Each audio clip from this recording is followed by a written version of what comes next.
Okay guys, so we did have some success, although not the success we were intending to see today. With these dog-proof traps, you have to remember that dog-proofs are not a dispatch style trap. They are a live trap, specifically for raccoons and animals like that.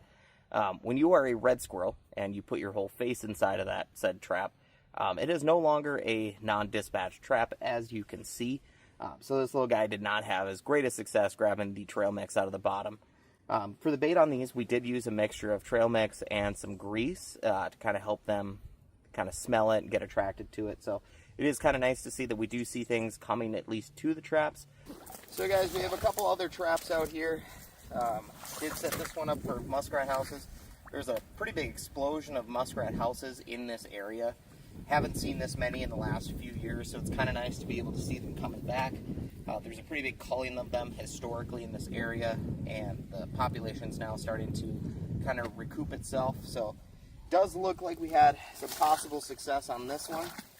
As you can see, the trap is not here anymore. The wire is underwater, so likely we have something on the other end of it.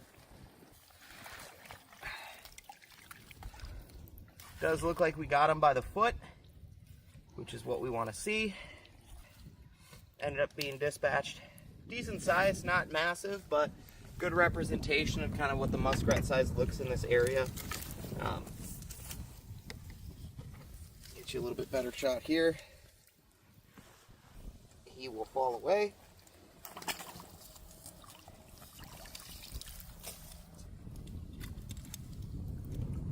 Set them just like that. Reset your stake.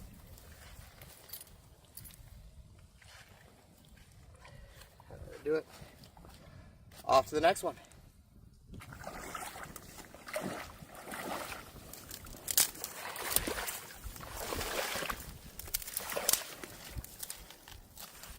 So we'll wait for him to come up and around, and go ahead and do what we got to do, and off to the next trap. Took care of the muskrat. Does look like we caught him by the front paw on this one instead of the rear. Muskrats are kind of unique as an animal. Water is safety for them. The marsh is a bit low right now, so the assumption is when he was running out, in an ideal situation, that they get their foot or their front paw trapped, they jump in the water and they kind of just do their own thing, and then you deal with them accordingly as you find them. This one we happen to find alive, so we'll go ahead and get him pulled out of the trap, set him aside, and then we'll go ahead and check the other couple we have out here. But as you can see, ladies and gentlemen, we got him. We got him.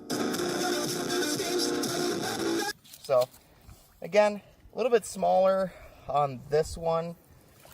Still decent size, but this one is for sure a little bit smaller than the other muskrats that we see coming through. So 110 trap in the water, staked it down real nice and tight. Didn't run off too far. Stake wire is still exactly where we expected it to be. So setting up another 110 trap. This is kind of a normal run for them, so we're going to go ahead and sink this one down and hopefully have the same kind of success we had in the last one. Top is not shown. Yeah. Just where it's under the water. Yep. At the next muskrat house, we're going to be setting a 110 right in the water here till the top goes underneath. With that carrot, they should go right into it and be ready to go. We got one more to set. You should talk about how you fell in the water, and we're going to see if the trap works there. Okay, so walking out, setting up another 110. Had a little bit of a transportation issue, fell in the water. 100% recommend these mossy oak waders from Shields. I fell with the trap in my hand and planted it in the ground to get myself out of the drink here. So that one's actually just going to stay right there, and we'll see what it does, because pulling that out again just feels like bad omen. So that one could stay right there. I like that one a lot where it is, specifically and tactically placed it. So let's hope for the best and never touch that one again. I ended up placing an audible. Going to be moving one of the traps over to this muskrat house, which is quite large. This is a nice little run up. Just going to place it right there for them to run right into. Shove the stake closer to the water. Find a little bit better place than that. This guy back on here.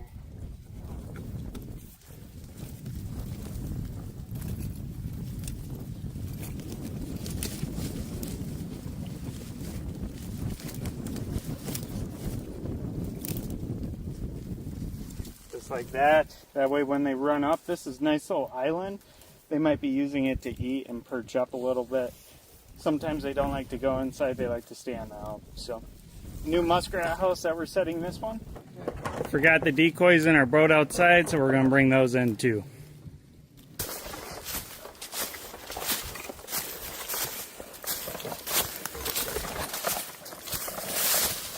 If you're not using the Upside app when you get gas, you are literally leaving money on the table. I've been using it for about 2 years, and I've saved right around $200 just from normal fill-ups. Every time I get gas, I open up the app, claim the offer at the station that I'm already going to, and then pay like normal. A little while later, the cashback hits my account. If you'd like to give it a try, download the Upside app and use my code Brady32528 for an extra bonus on your first tank. If you're not using the Upside app when you get gas, you are literally leaving money on the table. I've been using it for about 2 years, and I've saved right around $200 just from normal fill-ups. Every time I get gas, I open up the app, claim the offer at the station that I'm already going to, and then pay like normal. A little while later, the cashback hits my account. If you'd like to give it a try, download the Upside app and use my code Brady32528 for an extra bonus on your first tank. Haven't been using these Z-traps for too long, but I am liking them so far.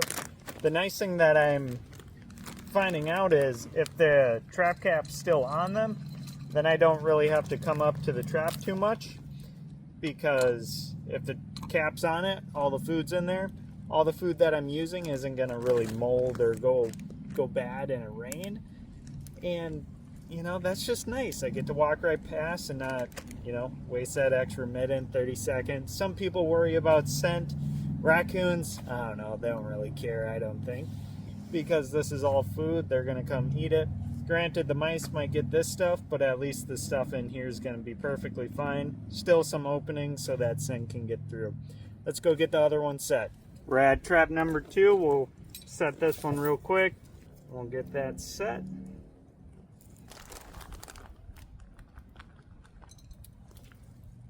That's a big old clump. Get that put in there.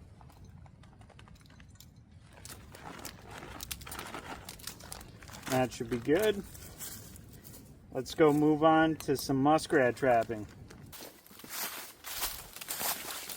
Here we are out at the marsh. As you can tell, there are quite a few muskrat houses everywhere. Granted, some of them are feeder huts, but some of them obviously are not. Kind of like this guy right here, he's pretty massive. These two, I don't know what you call if they're feeder huts. I don't think so. They're quite big. And then obviously that one's a feeder hut, and then we got the main. So all the way across you can see quite a few huts over there. We're not going to be pressuring those today, obviously. I only have about 9 traps with me.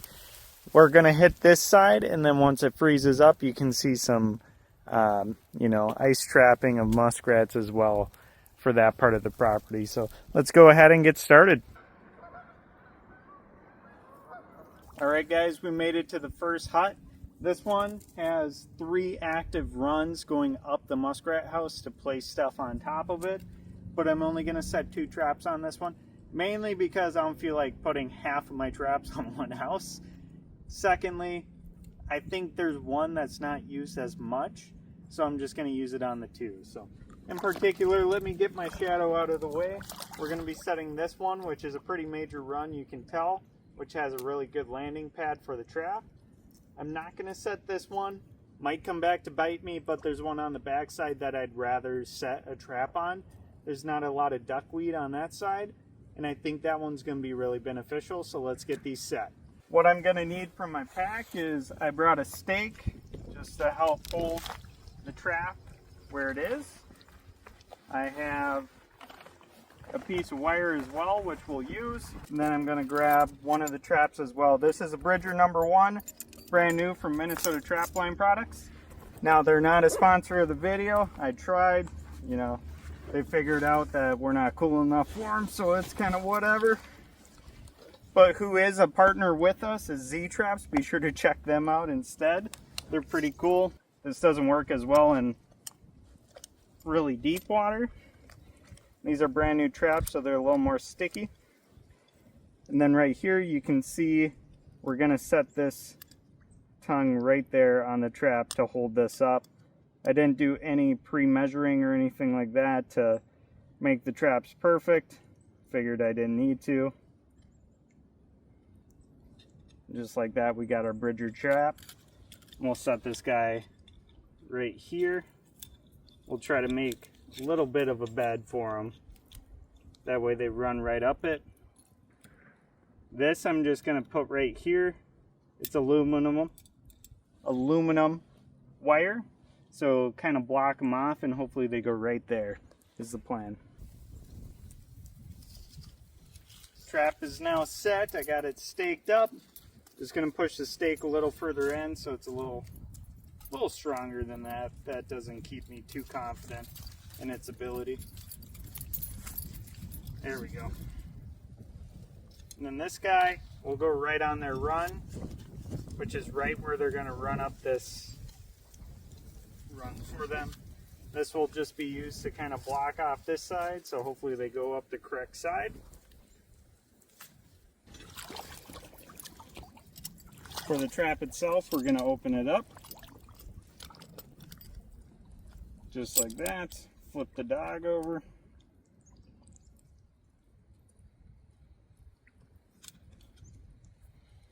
There we are. Make sure that's tight enough. Yep, it is.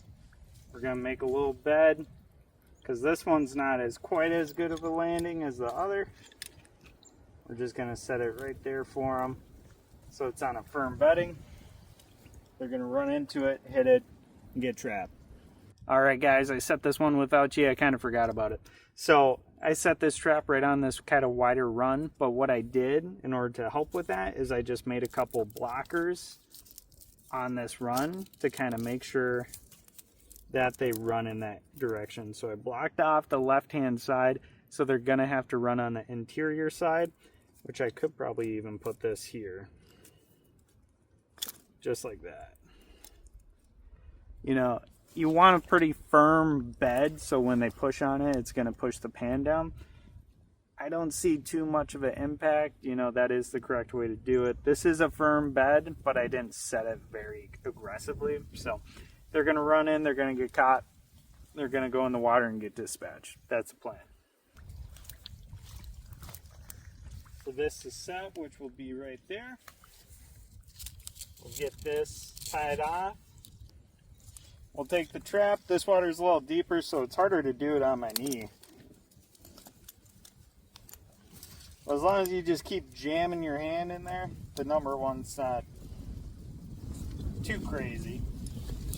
We have it set. Just going to try to make sure that it can get out of the way of the cattails. We're going to set this trap right where they're running up, which is right there. We'll set this just kind of like a blocker a little bit.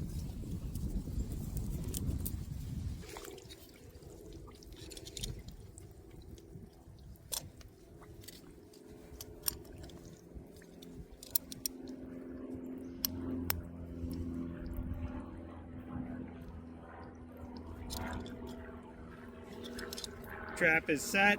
You can hear the airplane. They're coming to get us, boys. We'll move this over to the side and get that trap set right where they're going to run up there. Now that it's like this, there's not too much pressure on your hand, but you're not going to want to let go of it, obvious. And then on the trigger of the trap is where we're going to put the baby carrot. So we're going to find a way. Now this baby carrot is brand new, it's real firm. That thing ain't coming off unless, you know, one muskrat gets KO'd and then the next one comes in to take it. different settings of the bridger trap, pretty common with any conibear. There's 3 sets. I don't know, I always use the third one because why not? It's kind of cool. And once I have that on there, I like to just hold the spring a little bit so if I snap my hand, it doesn't hurt quite as bad. Since I only have T-stakes, I don't have a nice wood stake for them to hold off of. I'm going to use 2 of these, one to hold the trap itself like this. And then I have one planted in right here, which is going to hold the spring steady. So when I set it in the water like this, it can hold it. That way when it sets off, it's able to be grabbed. I'm going to tie it off as well. I'm only going to set one of these today because of that, because I want to see how they work before I do that, and then I can come out with wood stakes instead in the future. If you guys enjoyed this content, let us know. Be sure to check out the next video for all the catches, hopefully. Hopefully we have like 87 things, and we'll keep going and rolling from there.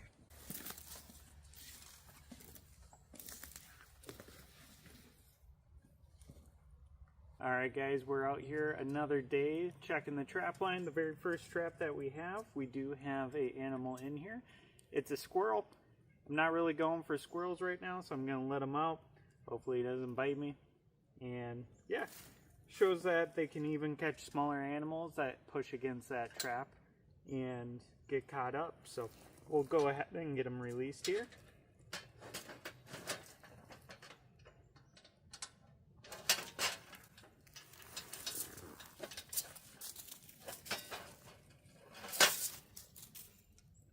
There's 2 of them, I didn't even notice. For resetting, just a little food on the outside. Toss some food up in the back.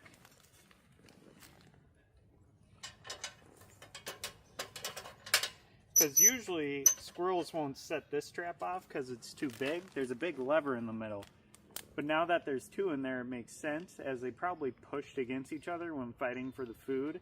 And it hit the lever, which got them both locked in there. So kind of funny how them doing that to each other caused it. Add trap number 2. Can't tell what it is exactly. That door's shut and it has very limited opening gates in case you catch a skunk.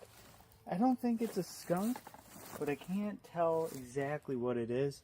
I'm thinking it's a possum, which if it's a possum, I don't really want a possum either. Cool that we caught it, but let's see.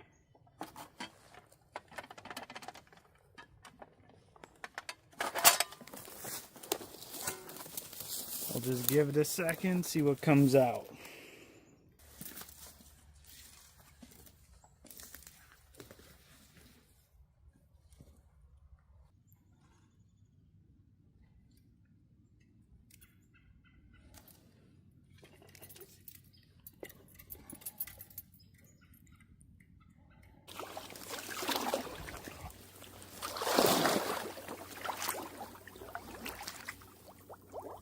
Just stick it right into the water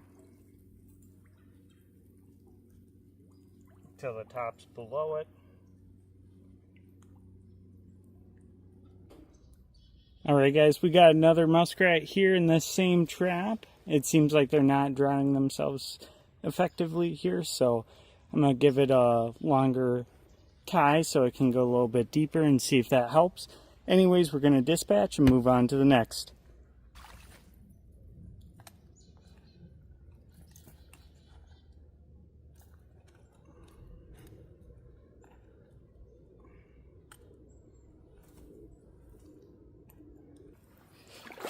Right in the middle of your screen is where my buddy fell into the water and he used a stake to get himself out. So we're kind of letting the trap sit here to see if he can redeem himself by getting a muskrat where he fell. As of right now, carrot's still on it, still set. We'll leave it for another day, see what happens. We'll pull it up. We got a nice rat, perfect catch on it. We'll get this one reset.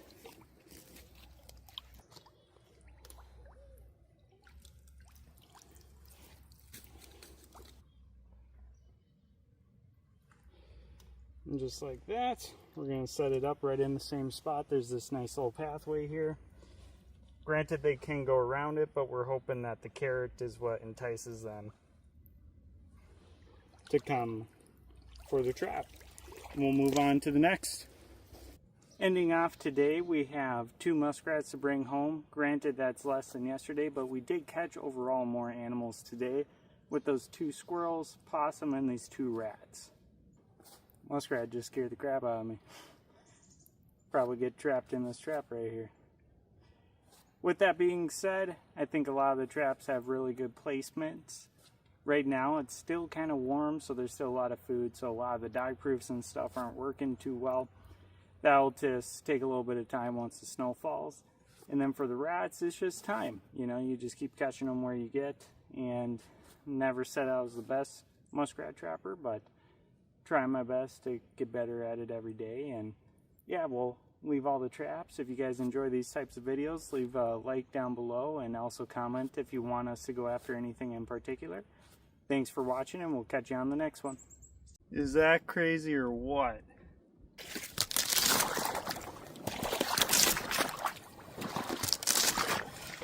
Alright guys, this is the worst type of ice, which is not strong enough that you can stand on, but it's weak enough you have to break through it. So you have to lift your leg each time in order to get back on top. So, pretty great times. Hopefully starting this weekend, it'll be strong enough. Which does have a muskrat in it. So we'll get that pulled up.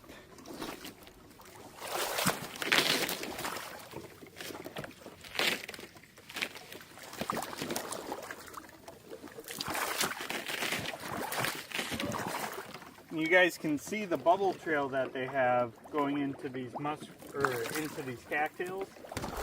So this is a perfect run for them.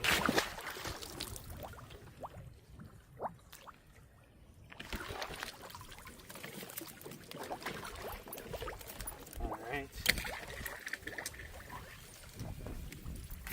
And the carrot is still on there, so we can reuse it for the next set here.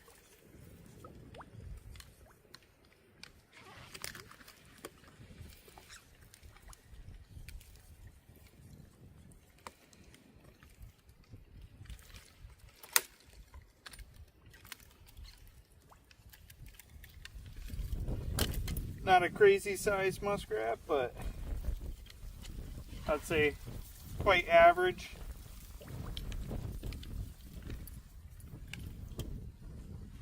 We'll get this, turn it back over.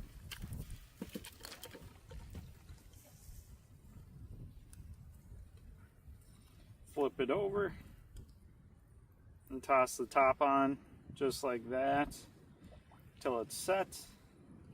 Or re-angle it a little bit because I'd prefer it to be like this.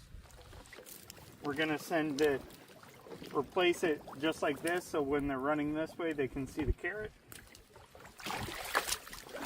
Get some of the ice out of the way so when I put it in it doesn't mess it up. And then just planning on the ice getting maybe a ½ inch thicker by the time I get back out here. I put that trap probably 3 inches below the water line. That way we don't have any issues.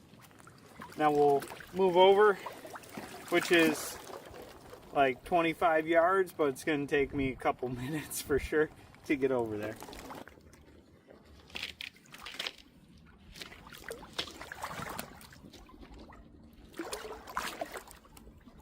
All right, for the first trap, I'm going to put it right next to the second muskrat house that we have, because it's not too deep here, and I can get this into the ground quite easily. This ice.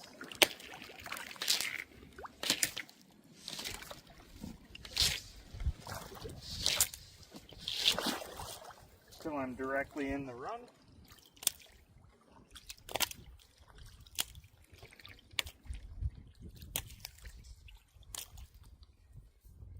I'm going to place this trap right here.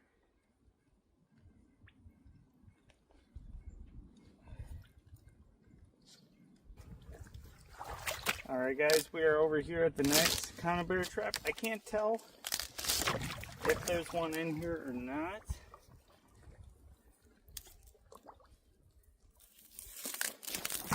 pretty hard to see since when you're walking, all the muck gets kicked up, so you can't really see too much.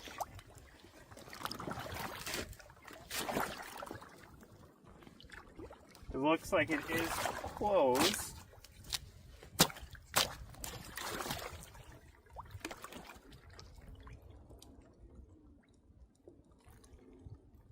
Whoa. Whoa.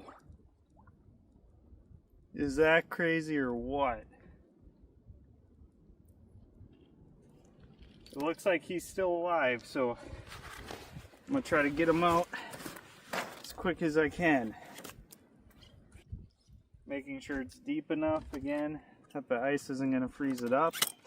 Let me know if you guys have ever had that happen to you. I didn't even know that there's fish in this marsh. Usually it freezes every year completely. So seeing a, whatever that was, 12-inch pike is pretty crazy. So the trap where my buddy fell, and he just kind of left the trap where it was. It got snapped off, but it did not catch anything. So I'm gonna play a audible here. I'm gonna move it a little bit closer to the hut that we have here. We're gonna get a reset. See if we can't get another rat this upcoming weekend.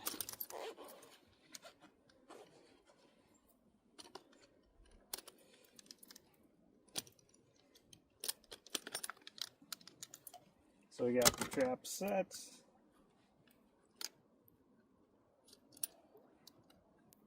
And this one we did do upside down. Why? I don't know. Why not? Maybe it makes it a little bit more sensitive. Maybe it does absolutely nothing. That's an option too.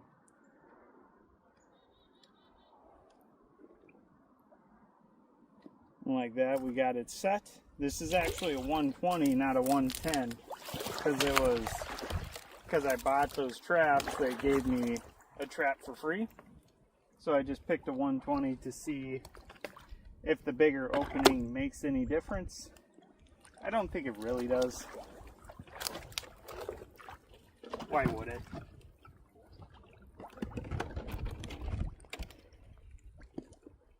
Move that out of the way. We're just going to place this trap nice and close and deep enough that shouldn't have any issues. There's a nice bubble line right there that you guys can even see. That's what I'm aiming for and hoping for. Alright guys, that's it for me today. As you saw, just a couple catches today, but we'll give it a couple days, reset the conibears in better areas, and see how that goes. Thanks for watching, and we'll catch you on the next one. If you're not using the Upside app when you get gas, you are literally leaving money on the table. I've been using it for about 2 years, and I've saved right around $200 just from normal fill-ups. Every time I get gas, I open up the app, claim the offer at the station that I'm already going to, and then pay like normal.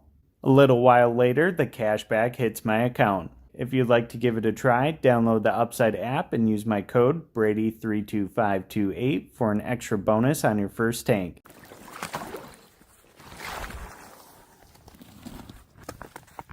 Alright guys, welcome back to another one. Today we're checking some traps once again. As you can tell, the ice froze, or the water froze into ice. We're going to check some of these traps, see if they're productive. If not, we're able to move them a lot easier. Now that the marsh is iced over, I can walk on it. But because I knew that the ice was coming, I pre-planned to put some ice chunks next to the places where I had traps. Make it a little easier to find them.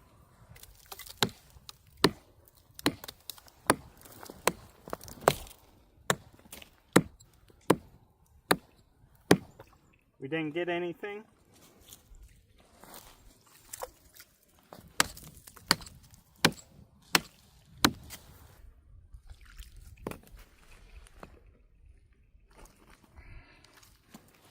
Nothing. Looks like it just got set off. Once again, just going to push it below the water line for right now. A lot of these muskrat huts I've been trapping over and over, so that's probably why we don't have much for catches. We're going to move them to brand new huts.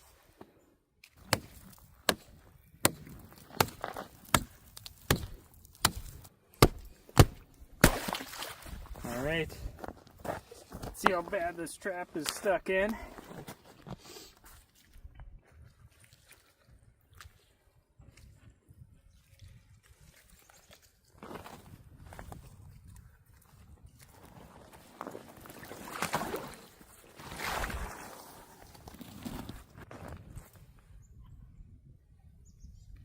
Alright boys, we did get a muskrat, which is a good sign. Maybe this way my hand doesn't get wet. We'll get this guy pulled out. See if we have anything. It seems like we might. And there we are. Woo. Got another muskrat. Now these houses are the same 3 houses that I keep using, but I think I'm gonna move to some new ones. Granted, I won't know where to set, like where their runs are and whatnot, but I think it will be beneficial to do that just for some new ground. Try it out. So we'll get this out, get everyone start moving, and we'll go from there. One of the traps over here, and I have 1 per house just to see if we can increase our percentage, as 1 per house is probably going to do way better than putting 4 all on 1. So we'll get this chopped up right here.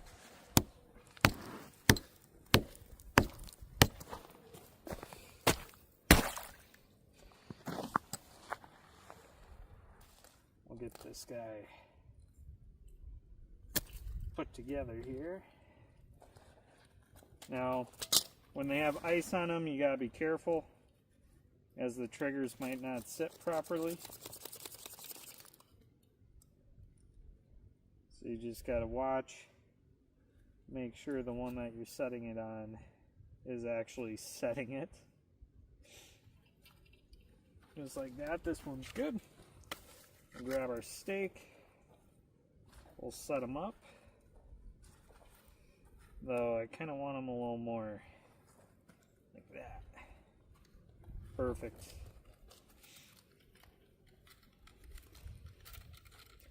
We'll see how this is. I believe they're kind of running this way, so I'm going to set it just like this. Set them nice and deep. That's what she said. And that is a good 4 inches below the water line. Just like that. And that should last perfect amount of time.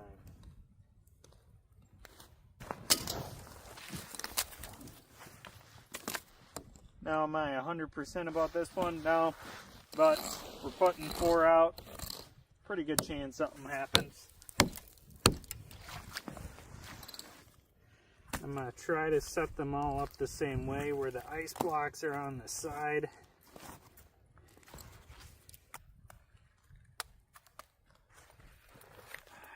Move that over to the side.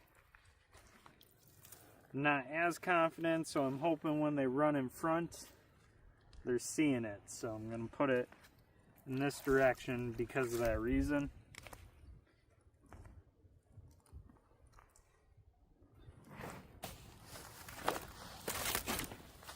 So I'm going to do it far enough away from the hut just in case I get it wrong. There's a good chance that when they're moving around, they find it.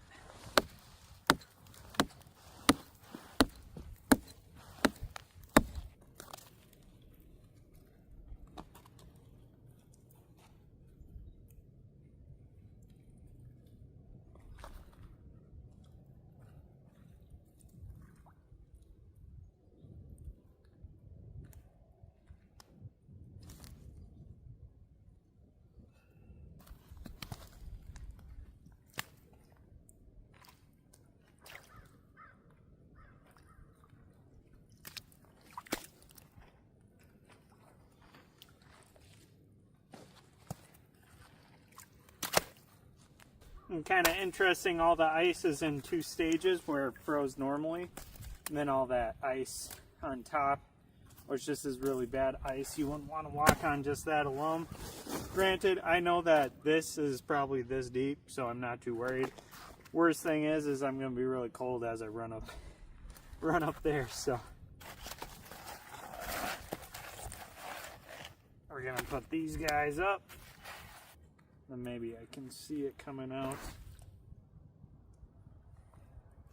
We're going to set them just like this.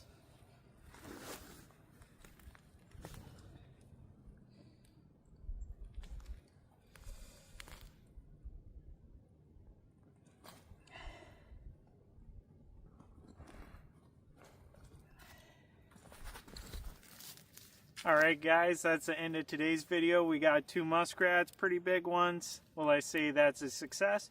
Yeah, you know, we're still testing out stuff, not trying too hard.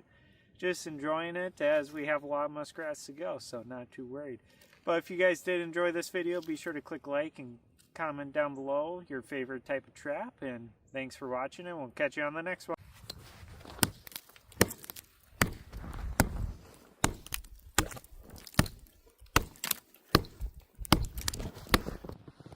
Hey guys, welcome back to another one. Today we're checking the 4 muskrat traps that we have out, so not going to be a terribly long video. Let's get our axe out here. There's a lot of bubbles, so I'm not sure. It's possible that we got one. Granted, it's only been 2 out of 3 days that it could have been out here, but let's go ahead and chop it open.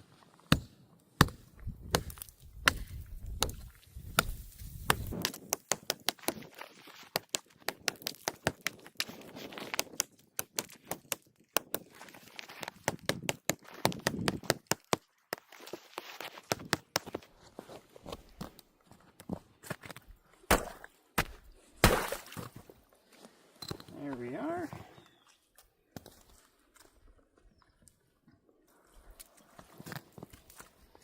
Looks like it was set off. Not sure if that was by me opening it up or if that was a muskrat.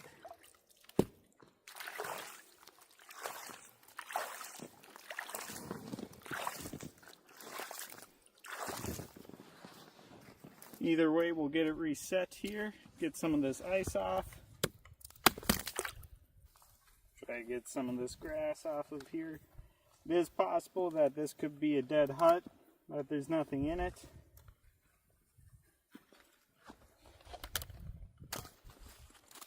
We'll get this guy reset. Just got to watch yourself since it's icy and slick. It's possible for the traps to misfire on you. We're going to set this one back in at a slightly different angle, see if that makes any difference.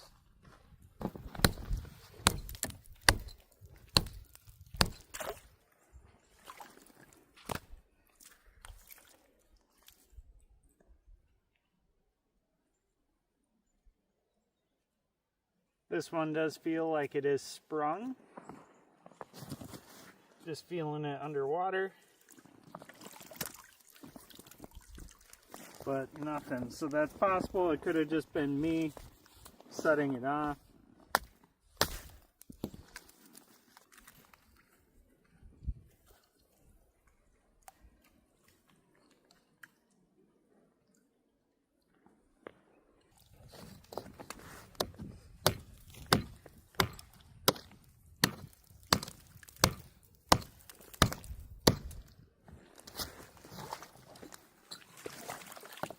Alright, and here we are. Got ourselves a rat. He actually got caught by his foot, which to me makes me think he wasn't going after the carrot itself, he was going after just getting through the run. Now that I put enough time into this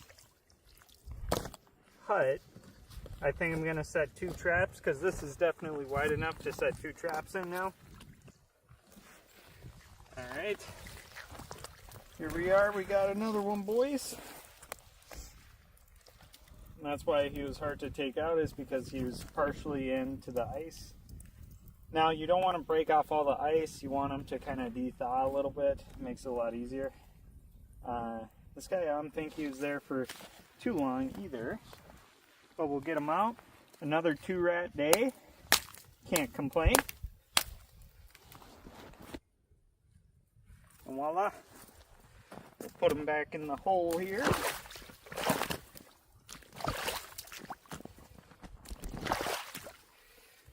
We're gonna set them up roughly the same. Get some of this ice out of here still. I'm gonna put them straight down. Nice and deep, because it's gonna be a couple more days till I come out here. Set that up so I know exactly where that trap is. We are good to go. Alright guys, we are pulling the last 2 traps that we have at this property. Ice is getting way too thick. It's already getting 3, 4, 5 inches before I can come out and check it again. It's roughly 3 degrees right now. So gonna be taking this muskrat out, and we have one more to check. And I already can see a rat in that one too, so we'll go take a look. Oh, 5, 10, 15 minutes chopping this hole out. That's why we're done for this season. Gonna grab it, pull it up. Looks like we got another muskrat to add to the pile, which we do have one other one as well.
And then we'll probably be back tomorrow and blow it up with some tannerite. But for right now, we want to just break it up, see how many beaver are here, how active they are.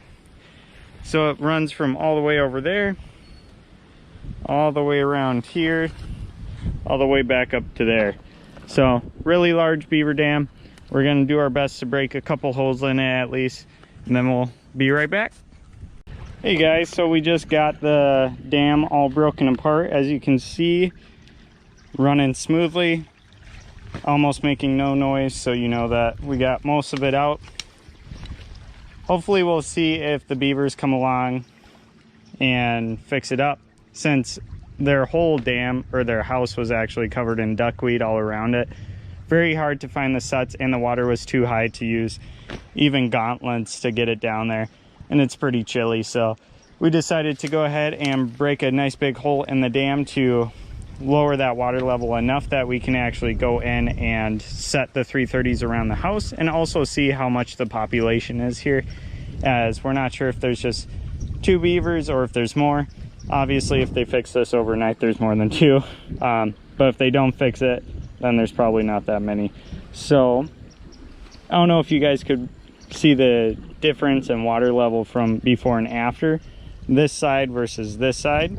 It was quite extreme. It was probably 3 feet, and now it's almost not leveled out, but it's a lot closer. It's probably 3 and 2 right now. And yeah, really powerful current. You gotta be very careful, and also make sure that it's legal in your state where you're doing it.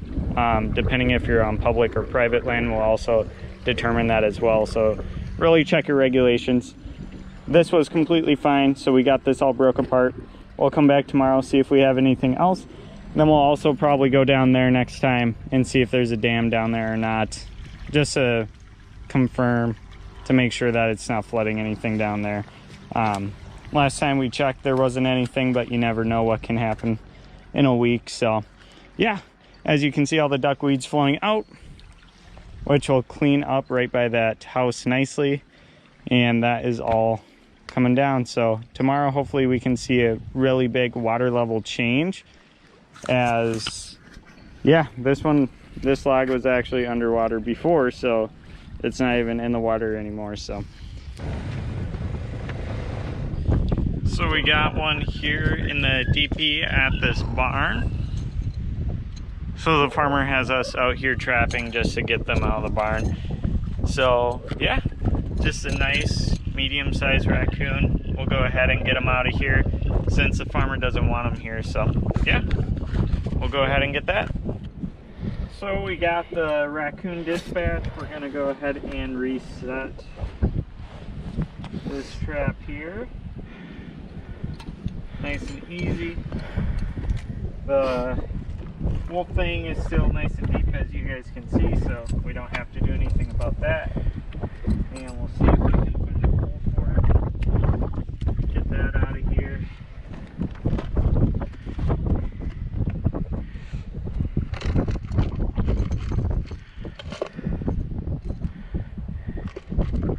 Just a little bit, and then a little bit around. So there is a little bit of blood. We basically just kicked some dirt over it just so it's out of the way, but most raccoons, they won't be fazed by it. So we got this one all done. We'll move on to the next location. We made it by the river here. We'll be putting a coyote trap back in by the river, and then we'll also be putting one right next to this crop line, as that's probably where they'll be walking as well. Let's get at it. We got to the location by the river that we're going to be setting a trap. Right down there, there's a lower walkway that they use, and then there's also this upper one. But right here is where it first starts getting to that lower section. So we'll just start up here, so that way we're hitting both of the entry points. We just have this little stump. I broke a couple other logs around it just as a natural block off, actually. And we'll just be using a bridger trap right here. So we'll clear away some of this, and we'll probably even use some of this as a backing as well. You don't need too terribly much because they're going to be running near the river anyways.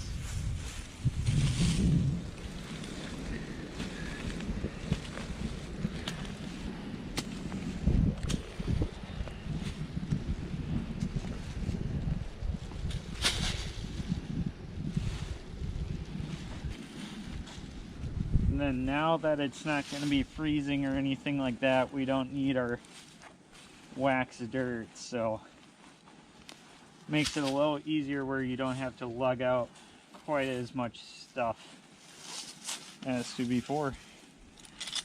So we'll go ahead and get this all unwrapped.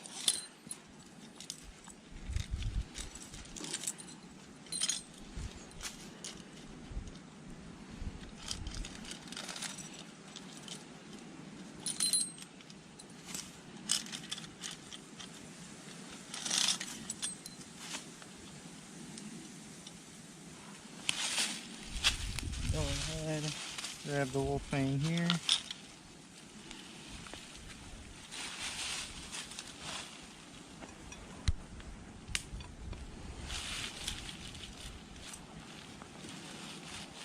Get it started.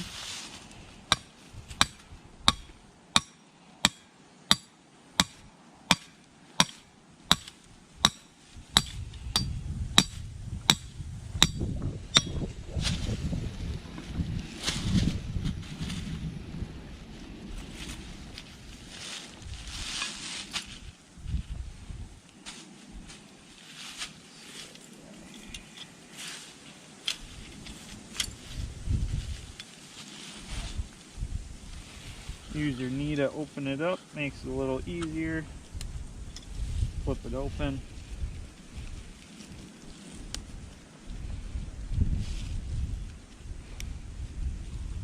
And then this bridger was modified a little bit in case you catch any coons or anything like that.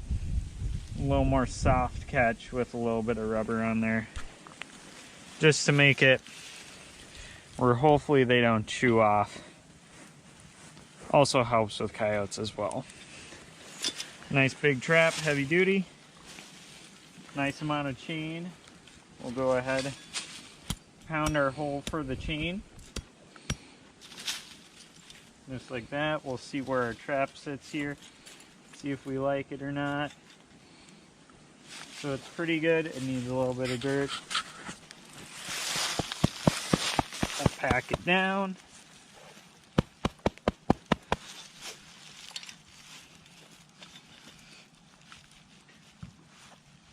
Just like that. And then always make sure your trap is nice embedded, because if it moves around, they will get wary and they will just run. They won't stay around.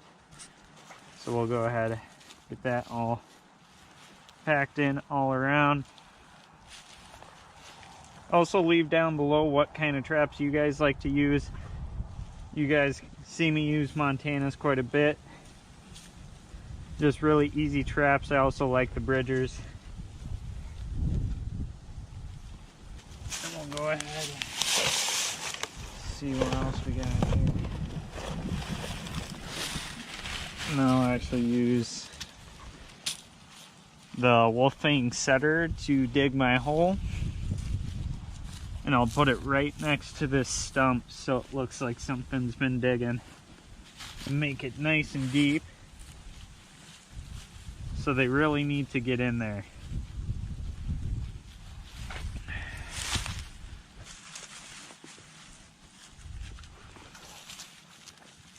Then I do need one of our pan covers to make sure it actually fires off.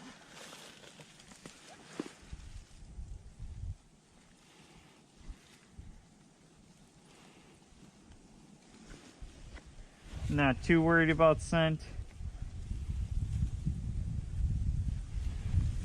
Go ahead, toss those back in. But just because you don't care that much doesn't mean you should just go crazy with it. I did forget the actual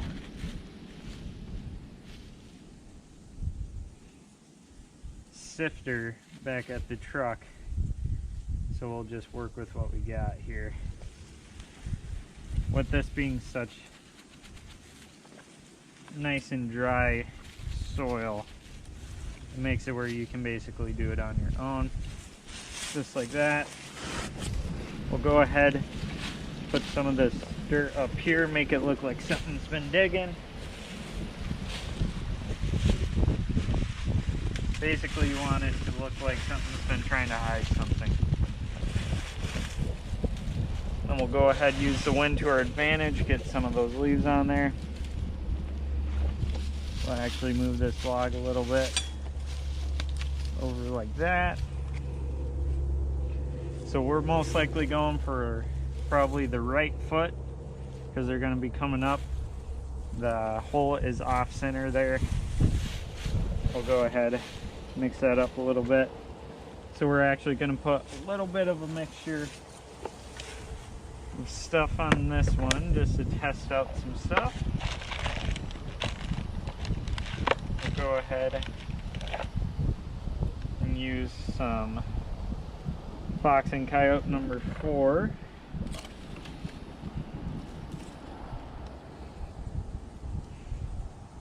Real strong stuff. Get the stick in there, stir it around, take it, put it down the hole, cover that up. And we'll also go ahead use some Cavin's Minnesota brand Predator bait. So this will work from anything from a coyote to a bobcat to a raccoon. Basically anything that is a predator, we'll go ahead and take it. And we'll take actually a pretty good amount here. And we'll stick that down the hole as far as we can get it. So that's probably a foot down there. At, I would say probably a 45-degree angle. Makes it where it's difficult for them to get to it, so they're going to work your actual trap a lot longer. Gives you a better success rate out of it.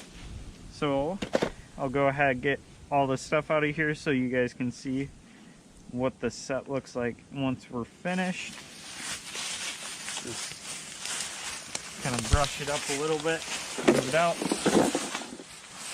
So they're going to be walking along the bank here, and then they're going to get this crosswind from the bait. They're going to walk right up to it, figure out what it is, they're going to dig for it, and then they're going to get stuck. So yeah, we should be ready to go. We'll move on to the next one.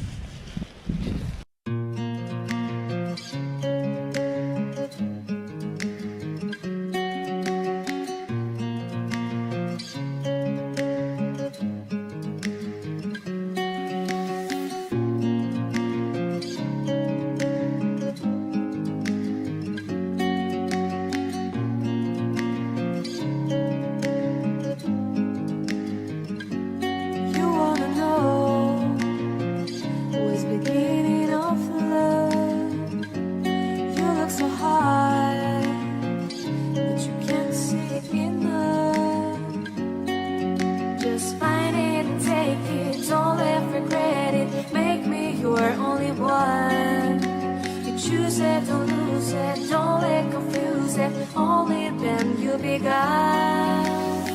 Feel like that. Feel like that. Feel like that. Feel like that. Lay your arms around me and stay with me. Feel like that. Lay your arms and stay with me, baby. Feel like that. Lay your arms around me and stay with me. Feel like that. Lay your arms and stay with me, baby.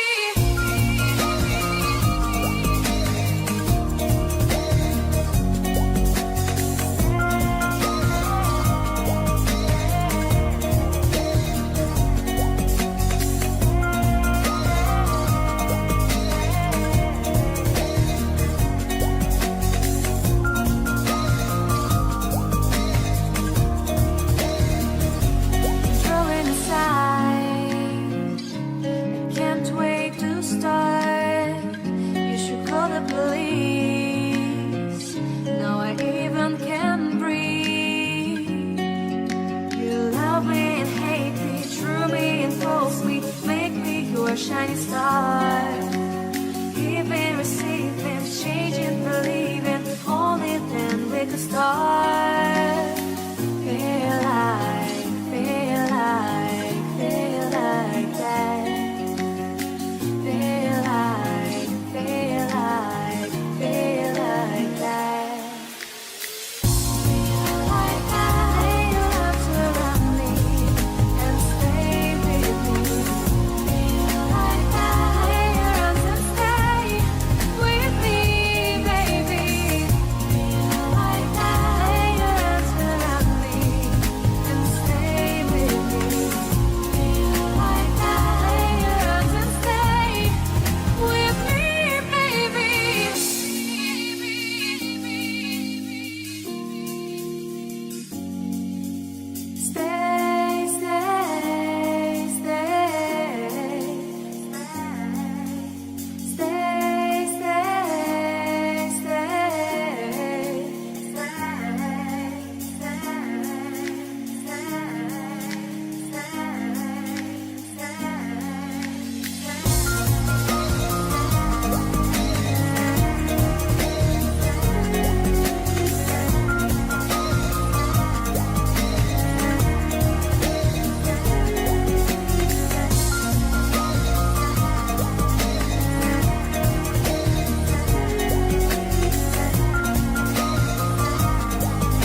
So we got the dam broke apart. Only took us about 5 minutes this time compared to what, like 30 before. It also helps that we had the right tools this time. And it was just a lot smaller because it was kind of their temporary fix. So as you can see, we got it all broken apart. So the main channel is basically halfway between each side. It's actually only about a 3-foot creek, pretty small. So all this water is going to drain out slowly. And just to make sure, there are a couple beaver here left, obviously, because they rebuilt the dam. We'll set some 330s around their house because they will have to be active tonight in order to stop this from draining, or else they're going to have a bigger problem on their hands. And down there you can see still a little flooded down there, but that's just because it's still trying to drain out this massive quantity of water in front of us. So yeah, we'll go ahead and get some traps on their house. So we made it to the beaver dam here. So quite large. There's probably only a couple left. Beaver hut, my bad. So we're looking for the entrances. So we found one right here. And then there's also one over on that side that we'll set. And then there's most likely one more on here. Typically they have right around 3 on a hut this big. So we'll go ahead and get those put down. So we got this first one in the water here. So we just have the 2 sticks anchoring it just to make it nice and easy for us. Sorry about the wind, it's pretty windy out, but don't really got a choice, gotta get this done. So we got that right there. We'll go ahead and put some guiding sticks because they have to come out. And then we'll set up on the other ones. So we're at the other side. So you can see the 330 right over here. Right over there. Can't tell how high the camera is right now. I'll move my head around. And then we have the other one right here that we're gonna go ahead and set. And then he's working on guiding for that opening over there. Since that one's really wide, that's probably the main one that they use currently. We gotta put in a guide just to make sure, since they have a really wide berth. So yeah, we'll go ahead and get this one done and then we'll move over there. So always keep your triggers with the safeties on until you're ready. You don't want to have any mishaps, especially with these out here. Very difficult to get off. So we'll go ahead, just move some of this duckweed out of the way for us, make it a little easier.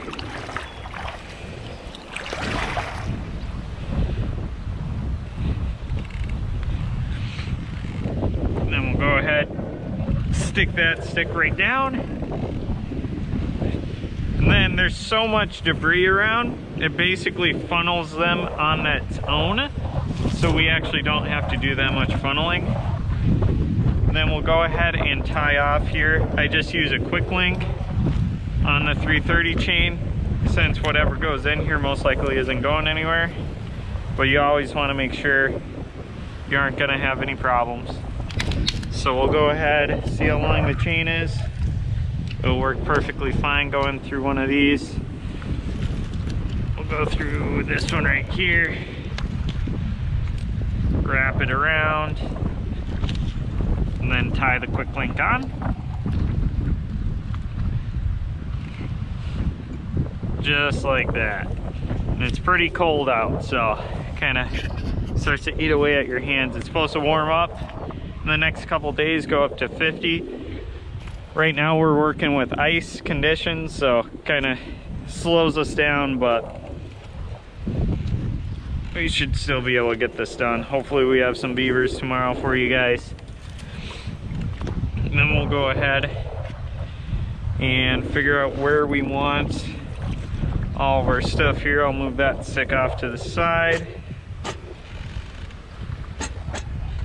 I'll most likely put that one up a little bit. And then this one can actually get moved out, since we'll just have the springs way out on the sides. And as you can see, hopefully you guys can see, it's just gonna go straight down all the way to the bottom. That's where you're wanting to put it. Since there's all this debris out here, they're gonna stay close to the bottom on this set. And then, let's see where I got it here. And then on all my 330s, I have a little wire set up to hold my safeties back. Little trick that I got from 330 Maniac, because that way it's not going to come back down and interfere with your trap. So we'll go ahead, wipe off that hand, and swap back over here.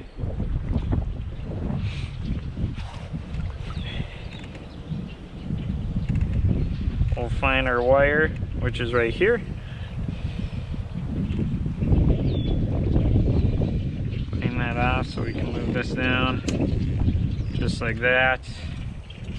Move it back up, grab the wire, wrap it a couple times, and I'll keep it out of the way. Almost got my glove underwater. Wouldn't have been fun.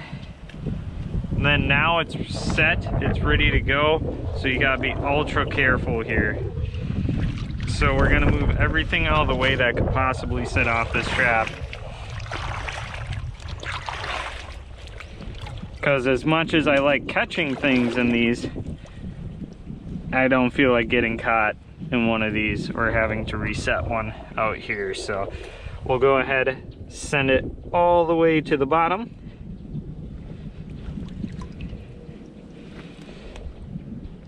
Just like this.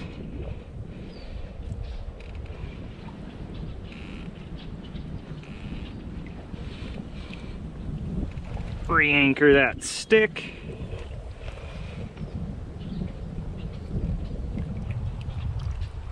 Keep moving that down. Perfect. So this one's all done. Basically, it doesn't need anything else. At most, I'll probably put this stick right here just to make sure they stay down if they do come around. But there's a bunch of logs and stuff just under the water line, and then they'll come right out, flow right through here. They typically go right through that cross. And then yeah, we'll go ahead and get on to the next one here. So we got to the last opening on this beaver dam. So it has, or beaver house, my bad. We'll go ahead and actually get the trap set here, keeping the safeties on as always, until you're ready to put it in the water.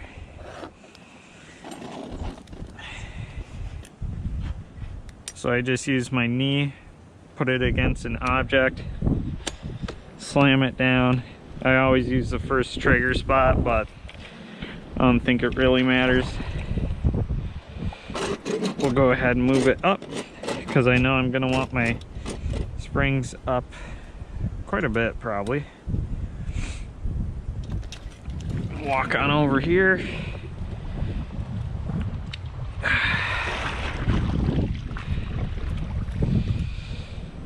So what we'll do, we'll just set this down for right now.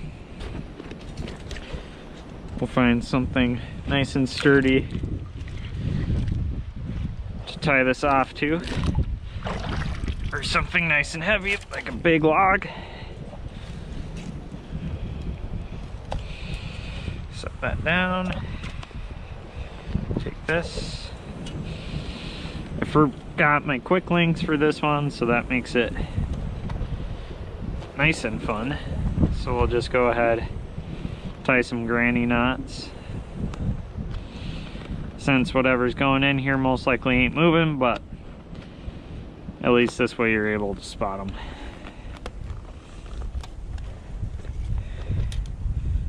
So we'll go ahead, get this one ready. So you say it's right here? Yep. Right in here? Perfect. We'll move this stick out. I'll grab that stick, put it over here.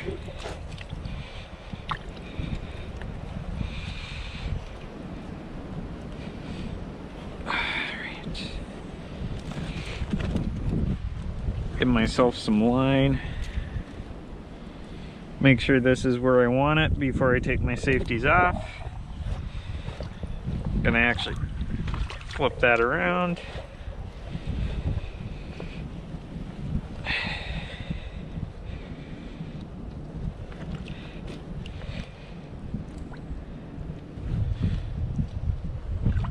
So I'm actually gonna straighten that one out a little bit. Toss this one through.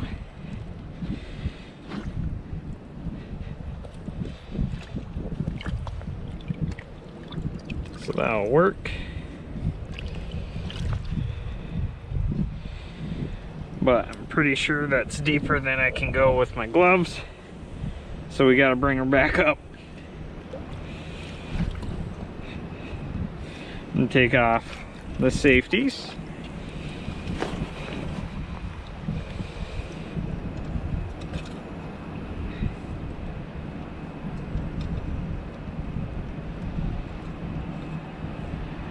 And tie them up nice and far away from where they can engage.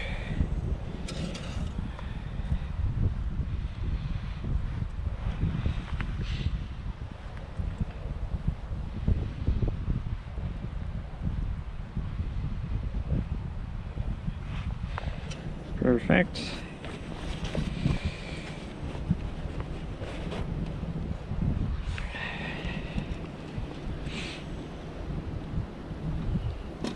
We'll actually straighten that one out a little bit. And this one will go straight down for me. And we'll just stick these sticks nice and deep.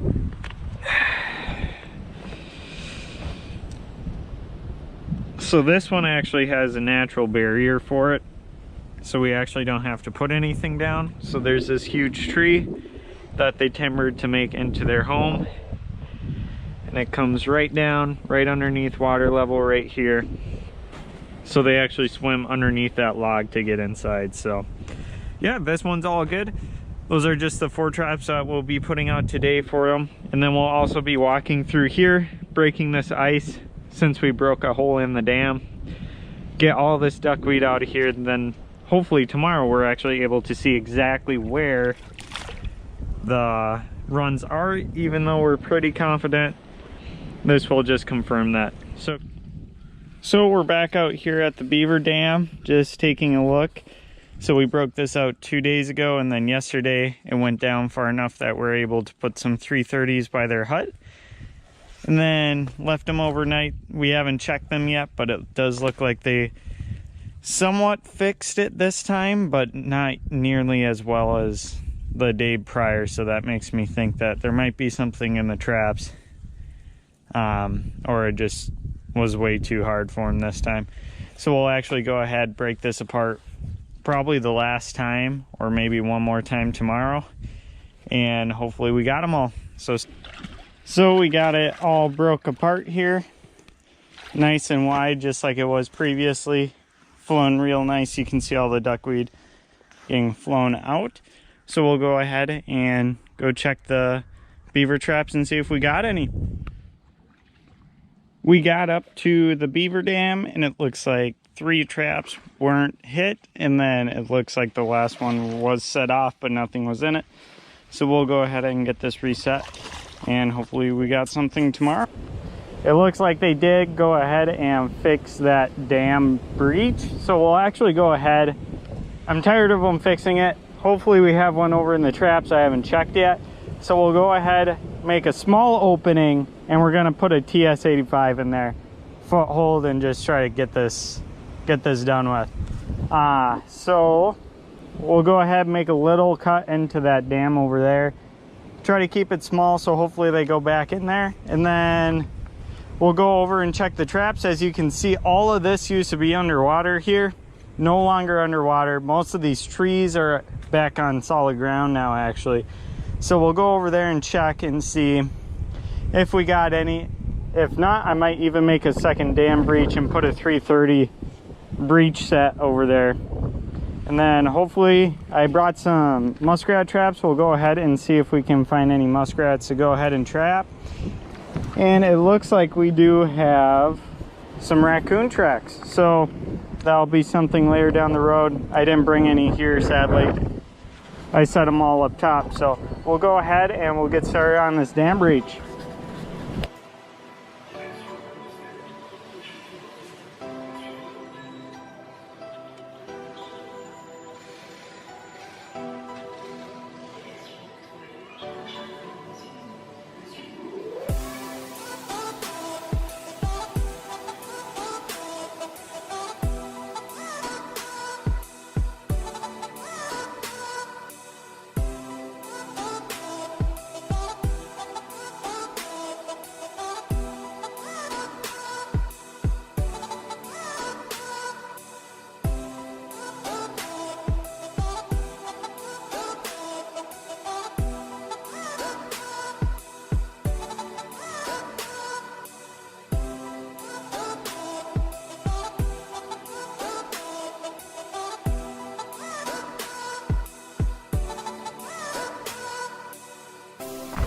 Let's see. So that'll fit perfectly. It's not too deep. It actually is pretty good. We'll just go ahead with our gauntlets. Smooth out this area. We'll get some of these twigs out of the way too. Just so hopefully it takes them a little longer to patch it. And then go ahead and get this done. So I will be out here tomorrow morning to check these, and then also some raccoon traps that I have put out here. So it should be pretty good. I'll go ahead and get this set. It looks like a really big trap, and it is, but the actual power of the springs isn't super strong. So, and you have pretty good holding power with these big jaws. You can actually open it up pretty easily if you have solid ground underneath, that is. So I always open it using my knee. Makes it easier. This is a dogless trap, as most of these bigger traps are. So we have it right here, and as you can kind of tell from the size of my hand, that's a big trap. So in case you do get that hind foot catch, you still will actually get it. So we'll go ahead, set it like right there. Hopefully this dust subsides in the water so you can kind of see. Some people like to hide their trap tags under the dirt or mud because they think it might give away where the trap is. These beavers have never been trapped with a foothold before, so they should be just fine. So this is just a couple inches underwater in front of where the actual breach is. So that's where they're going to be getting up to actually drop off whatever they're bringing. So I'll go ahead and get this tied off for us here and be right back.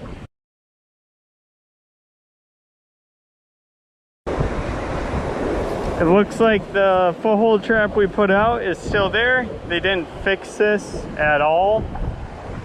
So it kind of makes me think maybe we got one in the 330s over there. Hopefully we do. We'll go ahead and go take a look. Again, being wary of the trees because it is so windy out. All of these things are moving quite aggressively because all their roots are compromised. So we'll go ahead and get moving to the beaver dam or beaver house. We've got out to the beaver house here. It looks like two of the traps haven't been set off at all. This one got set off. Most likely they tried getting in a bunch of stuff in their mouth. So that one is needing to be reset. But this one looks like we actually got something in. So finally, I think this is either the last or the second to the last beaver here at this property because that dam breach hasn't been fixed. So that's why it makes me think that we got them all. Let's go ahead and get our stick out. As you see, it was right at that front entrance to the beaver house. I figured this is where we're gonna get them, not those side entrances, because that one's getting pretty shallow. The one back there is getting pretty shallow as well. So it was either this one or this one, but sadly this one's always stuck up with twigs and leaves and stuff that it really hampers the 330 to actually get a good catch on them. So we'll actually get up here, move on over. Getting pelted by stuff right now, so it's kind of annoying. And wow, look at that big beaver. I figured it was gonna be a really big one just because of the amount of stuff that he was fixing. Oh, okay. We got a big boy here. Let me see if I can make it where you guys can actually see what's going on. Nice head catch as he was coming into the house. Just massive beaver right here. So I'll probably leave the other traps in just because I'm going to be putting out some muskrat traps as well. But let's see if we can actually get this dude untangled so we can actually get his butt out of here.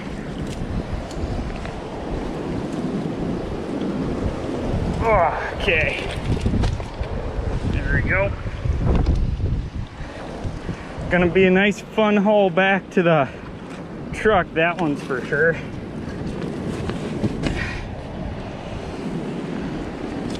So yeah, we got him right here. I'll go ahead, get him back on dry land so I can show you guys exactly what he looks like under all the duckweed and everything. We got the beaver mostly out of the traps. I got the springs off.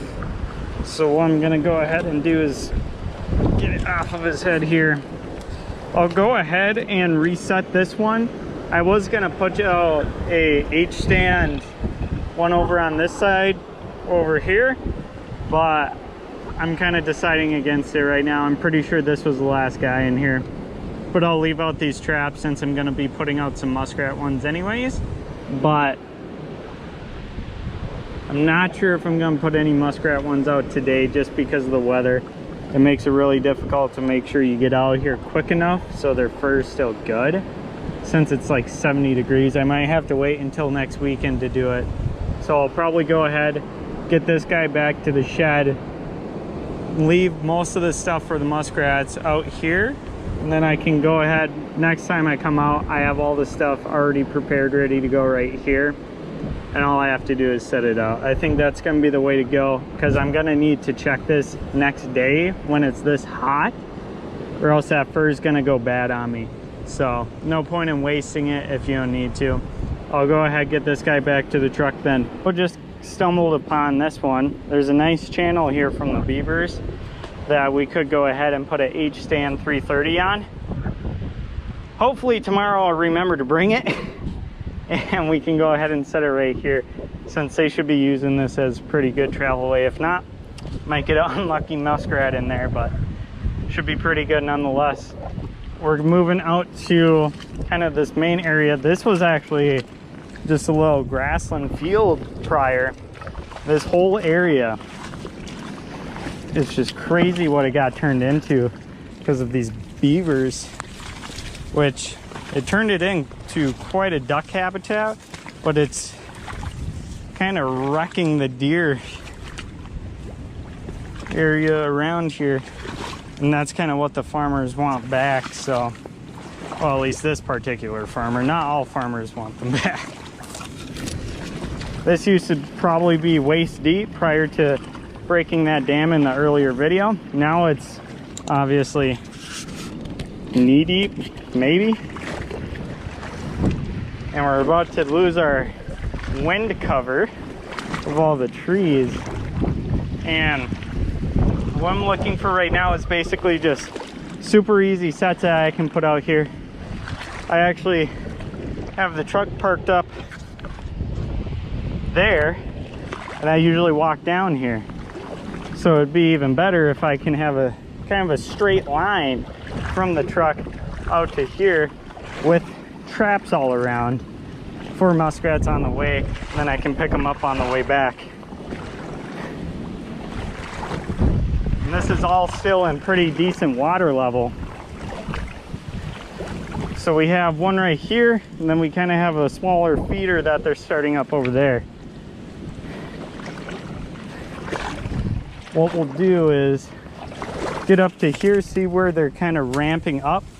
On all muskrat houses, there's like a ramp they're using to go up to the top, drop stuff off, eat on top of the house, all that. So, get my stick in there so I don't lose it. And I have my pack basket, which makes this pretty easy. If it goes in the water, it don't matter. And then I use just these little orange stakes, which I spray paint orange so I remember where they are if I do lose them, or if you're checking out at night, it helps as well. Over here is the obvious sign of where they're kind of running up. There's also one on the opposite side, so we'll probably set two on this house. I'll set this one nice and deep. Basically what you're doing is you're just trying to hold them here until they dispatch in the water, because once they get caught, they're just going to run off.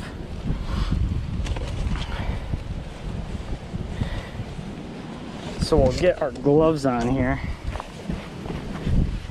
You can use like #1 coils, #1 long springs, stuff like that, which I do have as well. Just a moment, I'm trying to keep the wind off of you guys. Make sure my hat doesn't blow off. This is the first day of deer season, so got my orange hat on so I don't get shot out here in the marsh, which is public, or it's private anyway, so it's not like they'll be out here doing any damage. So we have our 1.5 coil right here. It's nice to have that extra weight, as it'll help dispatch them quicker compared to like a #1. So if I do have 1.5s that I can use for this, I do go ahead and use them. But if I have to, I'll use ones, especially in deeper water. They're just as useful, but since this is kind of shallower, I want to make sure that they do get dispatched quickly, since I don't want them to be moving around too much. And for this one, I don't really have a nice connection, so I'll just use this bit of wire here. We'll move our trap down to here. Try to keep looking at the camera, make sure it's still relevant for you guys. We'll go ahead. This is pretty sturdy cable for what it is. This is just what I got on hand, so what I'm gonna use for this, go ahead, twist it around, move it together.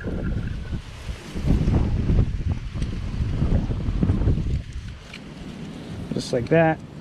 And then we'll go ahead and actually twist the wire. They're not gonna be taking this out or anything, but you wanna make sure, just in case there's a different animal trying to get that muskrat from you, kind of gives them a battle. This is almost the time that muskrats are going to be out and about, so might even get one set off when we're still out here. These muskrats will walk or swim basically right up to you, look at you and be like, oh, it's a person, and then run away. So we could have that happen. Let's see, get my knee up here so I can actually set this trap.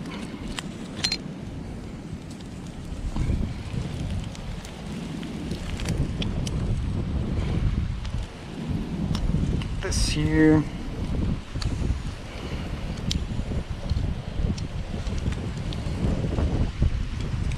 Get that down. Put that pan up. Nice little trap right there, ready to go. It's on our stick, which is actually in a run. So I'll actually turn that sideways a little bit to give it a little better holding strength, though it's not going anywhere. I'll actually move that stick out like where it's at. I'll move it up. Make sure it still gives enough line. Just like that. And we'll make a nice little pad. I'll actually put on my gloves because they do like to poop and stuff, and I don't feel like getting that all over my hands if I can help it. You're not allowed to destroy muskrat houses in most states. This isn't destroying this. This is just making it a little nicer for us. It's still going to be useful for them. And boom, muskrats are easy. They're going to go ahead, get stuck. They're going to be like, uh-oh, run off, dispatch in the water. We'll go ahead and time lapse the rest of these, since you guys don't need to be sitting here watching me put out 4 more of them.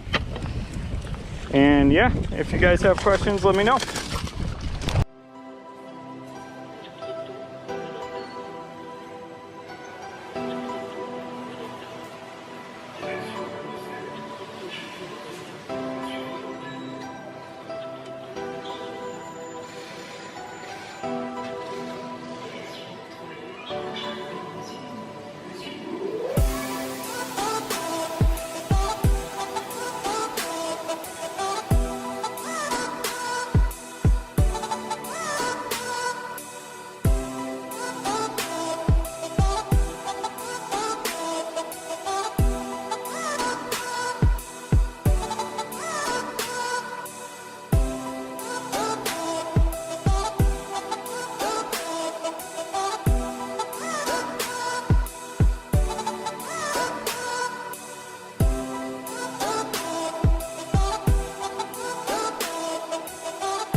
We're out here checking the muskrat traps on our way out, since I need to either set them off or I need to take them out, since I won't be out here for a couple of days basically.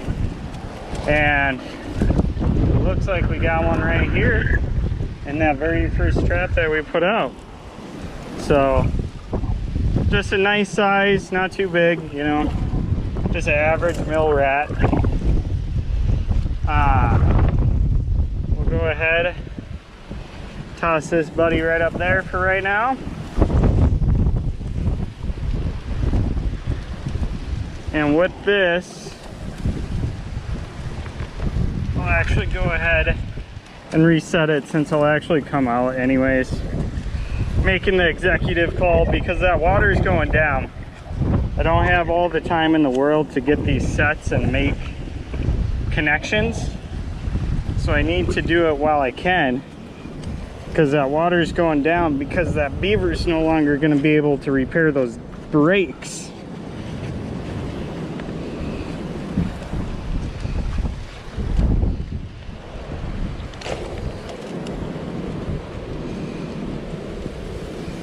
So we'll go ahead, got that trap reset, nothing fancy. Get this back in there so it's not going anywhere. Set this trap just like before. He'll go ahead and get stuck just like that other one did. So we got this nice rat right here. The other side doesn't have anything, I already checked it.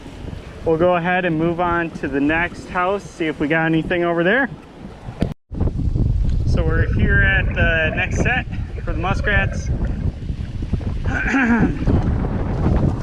I don't see the actual trap anywhere. So we'll just cautiously pull this up. See if we got anything. And yep, much bigger rat. Toss him right up there. This wind blowing is nice because it keeps all these like biting flies out of here, but it kind of make it difficult because I'm fighting against it the whole time. So we got the rat right there. Go ahead,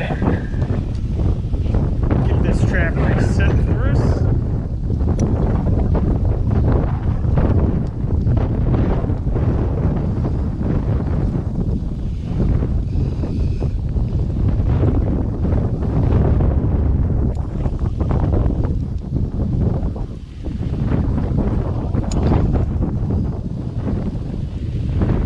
Hard to do with gloves, you can't really see what's going on.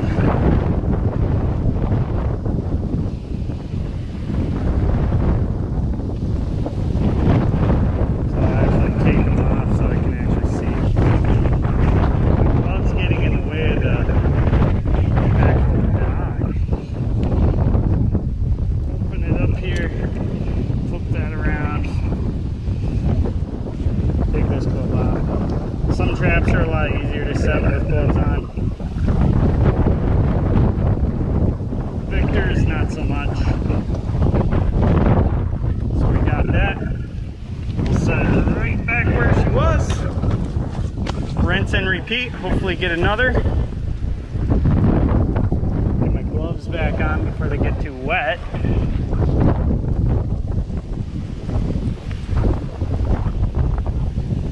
Yeah, nice mature muskrat. We'll go ahead and get him in the pack basket and keep moving. We made it to the last muskrat trap here. It looks like we got one in it. I decided I'm not gonna reset these right away. I'm gonna reset them on the following weekend. That way I can check them the next day and make sure that fur's good. So I went ahead and snapped all those traps off so I didn't have to worry about them. Left them there, but since they're set off, they're okay. We're on private land, so we don't have to worry about anyone coming out here wanting to use those sets. So I just left all those there. This one I'll go ahead, take out the trap, and then bring over to the pack basket, and then we'll get out into the truck. Guys, to another one. So what we're actually going to be doing today is some night setting for our trap. So it's not really night, it's just dark out. It's like 6 o'clock right now. So what we'll actually be doing is mostly muskrat sets right now. I just have these 2 DPs out at this location anyways that I just unset for right now. So I figure we might as well just toss some food out here. It seems to be a really good location for producing. So that one's all good. We'll go ahead and get this one over here. Let's see. We got that one.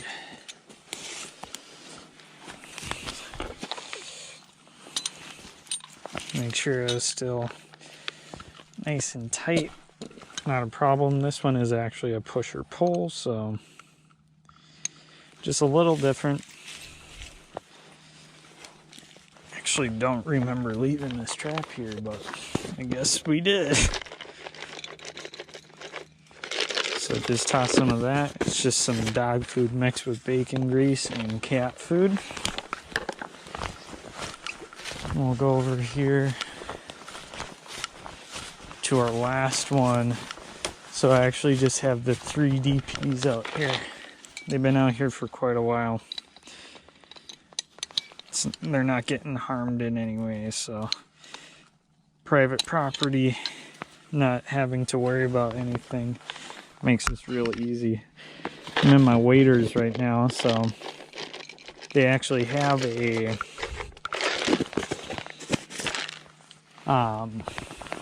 couple magnets on it, so it actually holds my setter where I just can toss it up, it'll lock in and ready to roll.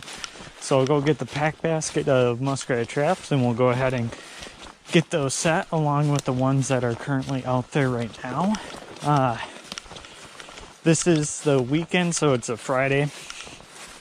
Instead of just trapping one day for you guys, I wanted to get 2 out of this weekend, especially because I know that it's going to start getting real cold here pretty soon. Right now it's only like 36, not too bad, but I want to get out here and do some open water trapping while I can, because I know I won't be able to for much longer. So I'll go ahead, toss that down. I'm not going to be putting out too many traps tonight just because this first location is pretty not used, it's just kind of depleted of muskrats compared to some of the other locations that I have that we can go to. So we'll do a little bit tonight just because I didn't feel like doing too much in the dark. Then hopefully tomorrow we'll go ahead, set out the rest, and we have some rats waiting for us. So yeah, let's get started.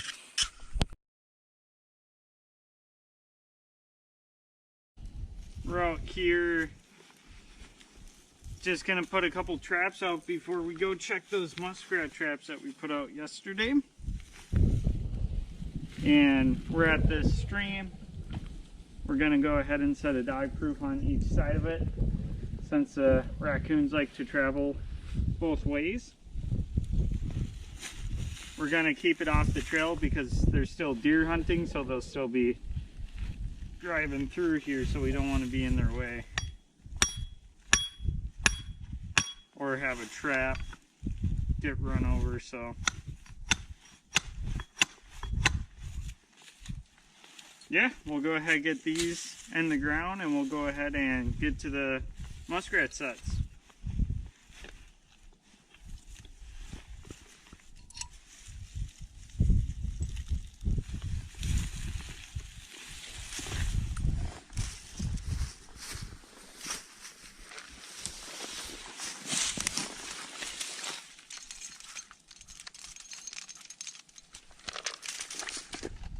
Just got finished setting the ones at this house, so we got one right there where they run up on the house.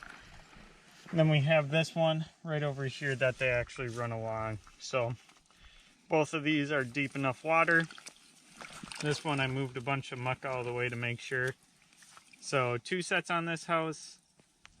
I believe 2 sets. 1 set on the other house and then 1 on the other one.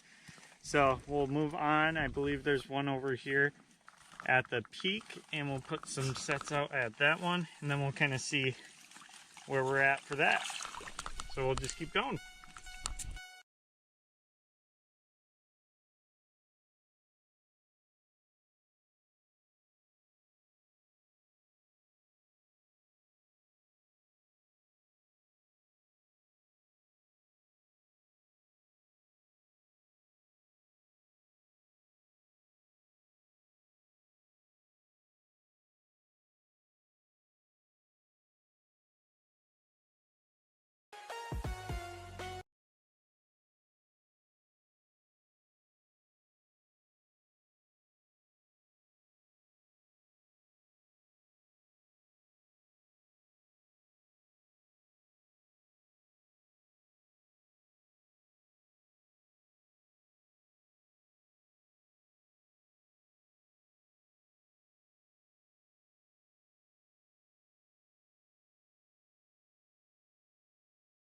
Put a trap on this side. If I have an extra one, we might go ahead and set a trap on the other side. Try to get a double off of this house, but yeah, we'll go ahead and do that. And then tomorrow when we check, hopefully we got them. We'll go ahead now and go check the traps that we set out last night. So we'll go ahead and go take a look at those.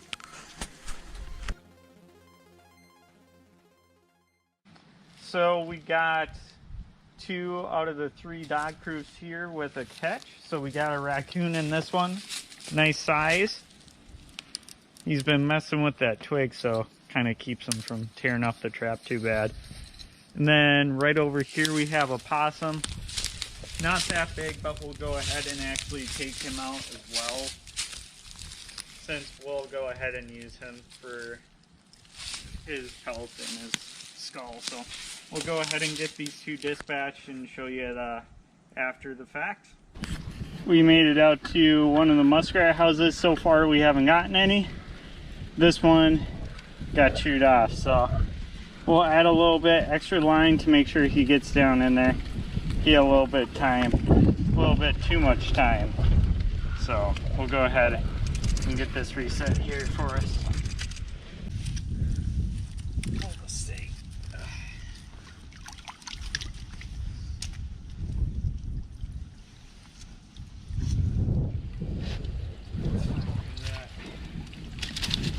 So we got a nice solid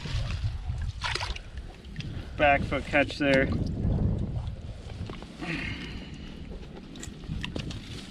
And then he wasn't gone, so we went ahead and put a 110 over him. So he's well and truly out. We'll go ahead and reset this. We'll make sure that this is nice and deep for the next rat that comes along. It is a #1 long spring, so he should have drowned, but he just had enough stuff to stand on that he was doing fine. So we'll go ahead and get this reset and keep moving on to the next one. We got our 3 catches here from this weekend. So we got the possum, and then we got the muskrat right here. As you can see by his leg, actually, he got pretty close to getting free there, but we got to him in the nick of time. And then we got that raccoon, nice and furred out. Not much for cockaburs even. Gonna be real easy to clean up. Looks like a female.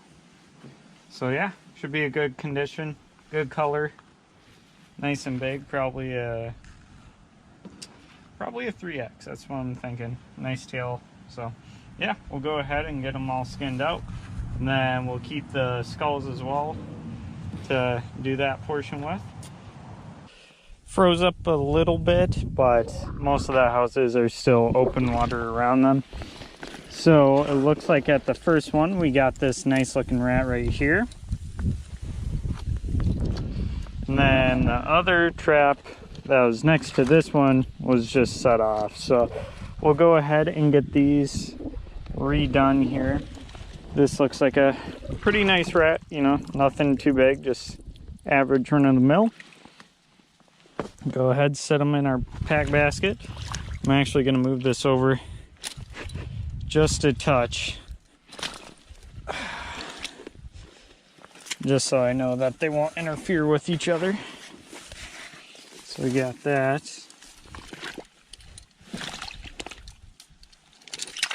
Nope, well, guess we're getting wet.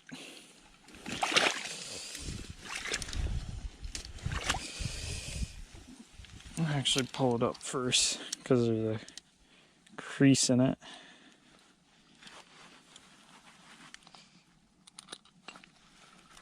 Alright, so this is just a #1 coil spring Victor, as you guys can tell by the pan.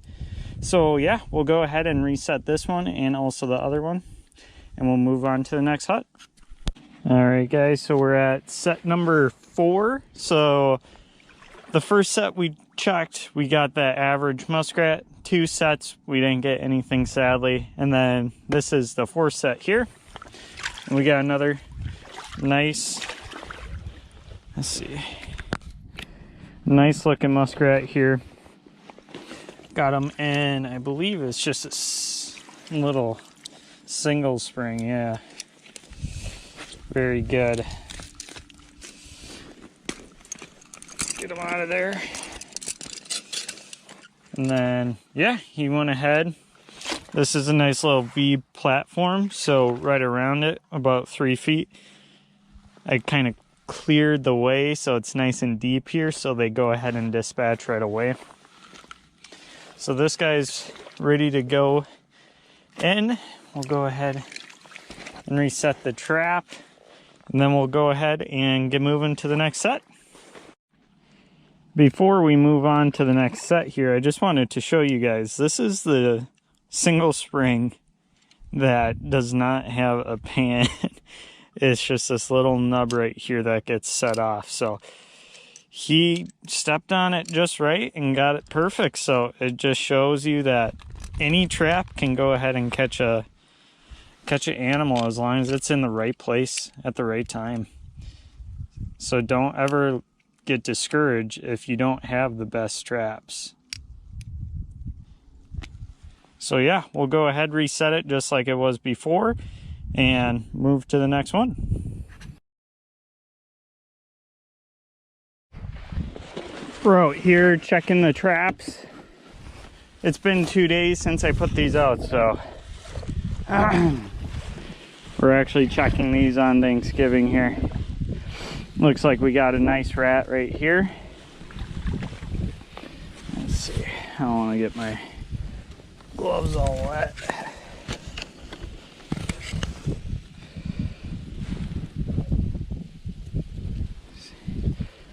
He got caught in the old coil spring and got all tangled up.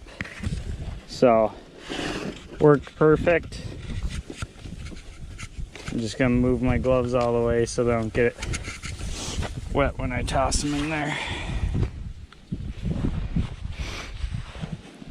Yeah, right now it's warm enough and windy enough.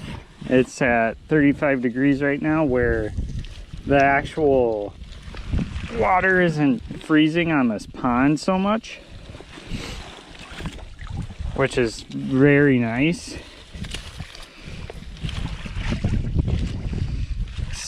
He really got tangled up in all this crud that's washing across. The wind's been blowing all this stuff right across into the trap location, so it really just kind of buggers it up.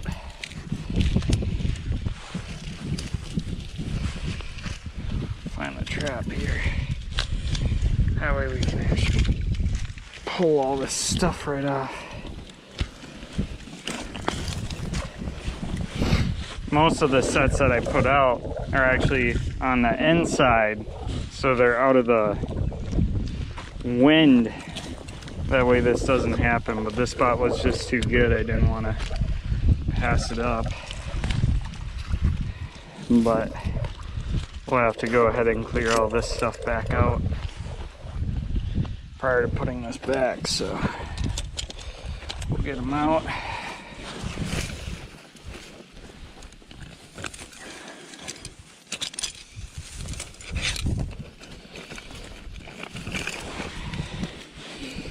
And that was only a couple toe catch, so he couldn't have been alive in there too long, or else he would have broken his way out. Nice looking average muskrat. Gonna be kind of typical of what we're gonna get in this location, but thankfully we are still catching them, even though it is pretty chilly out. They're still moving, which is perfect right now, because once all this freezes up, can't really use footholds anymore unless you put them inside the huts.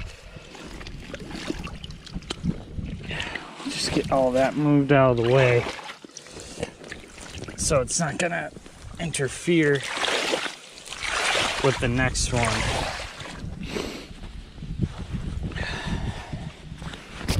Go ahead, toss the gloves back in.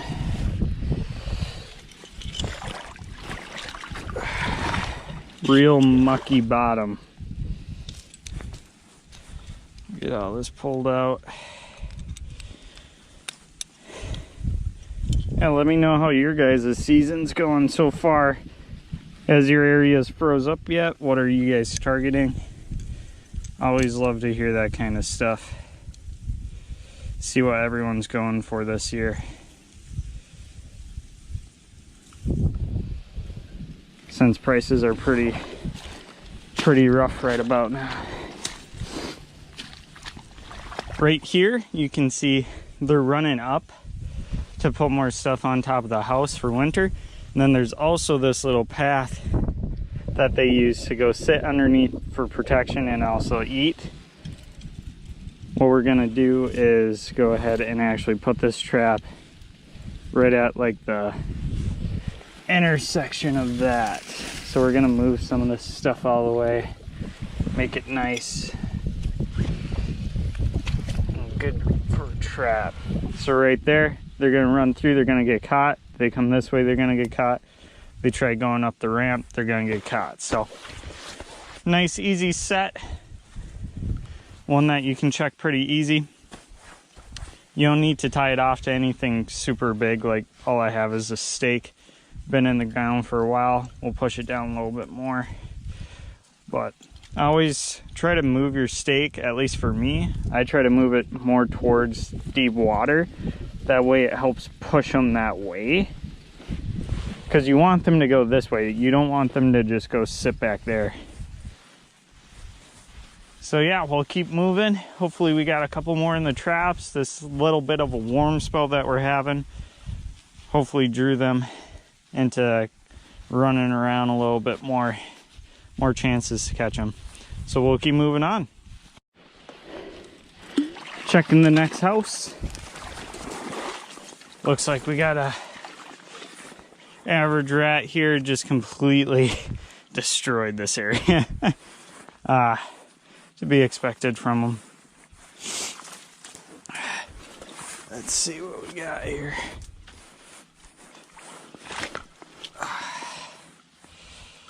Take off my glove.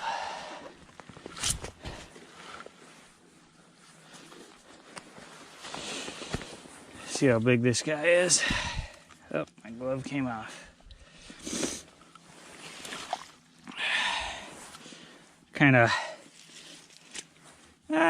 he's average.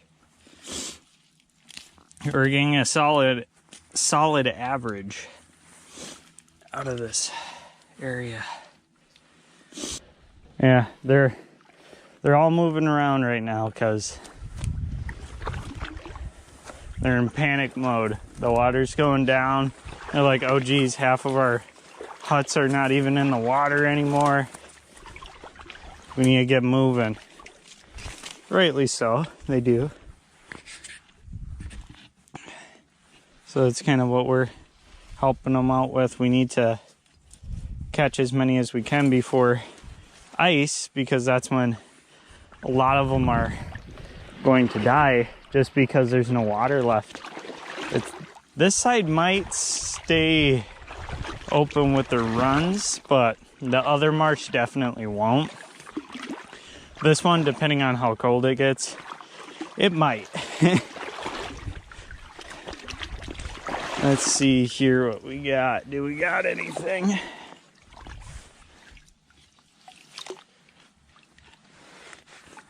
Not feeling the cable, so we might. We'll go ahead. Pull it up here. I just can't find it. We missed. So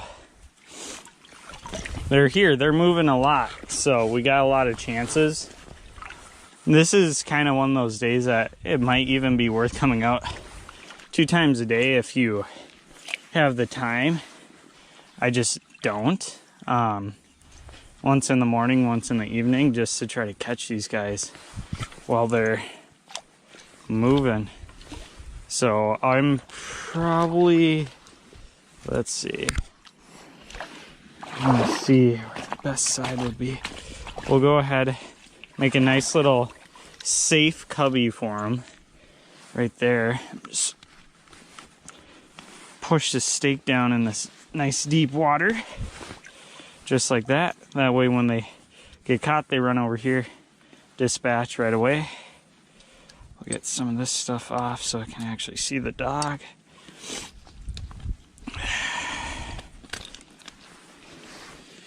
And we'll go ahead and set the trap here.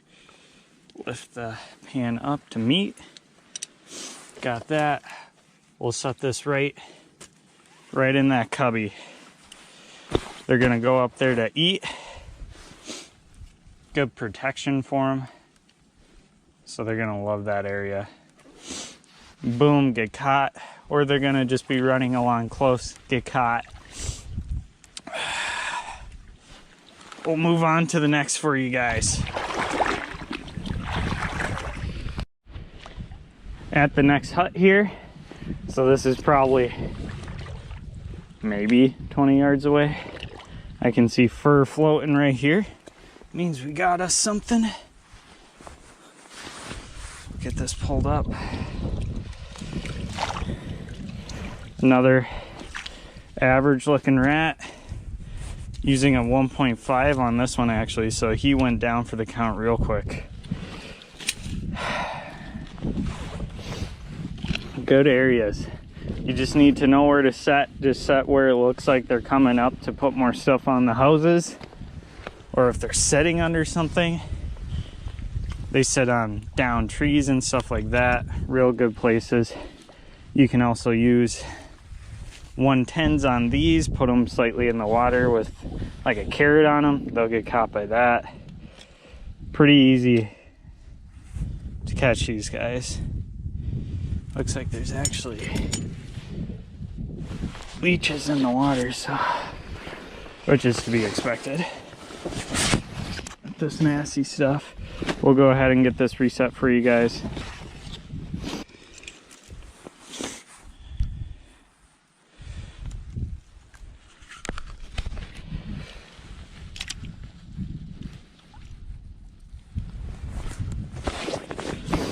We got that trap put in the water there. Exactly where it was last time. Put on my gloves just to make sure I didn't get any leeches on me. Get those off of the trap. We'll go ahead and move. I did have a trap set back in that direction, but the water is so low back there now, I don't even think that they're using that hut anymore. So I actually moved it to a very large hut on a channel over here instead. So we'll actually go ahead and check that one here.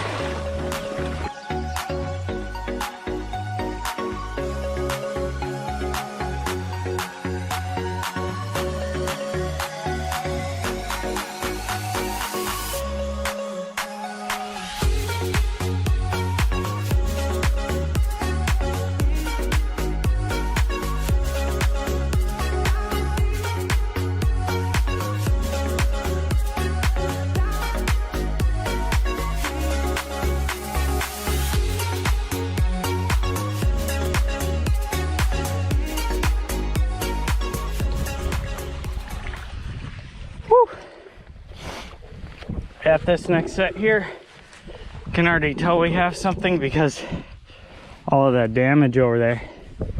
Obviously I didn't do that. There's something fighting that trap. Go ahead, take off our pack basket, grab our gloves out, move these gloves to the side. Today's turning out to be a pretty decent day, at least for rats. But this one set off trap, so it could have been 5, but let's see where this thing is. Let's see which trap was he caught in here.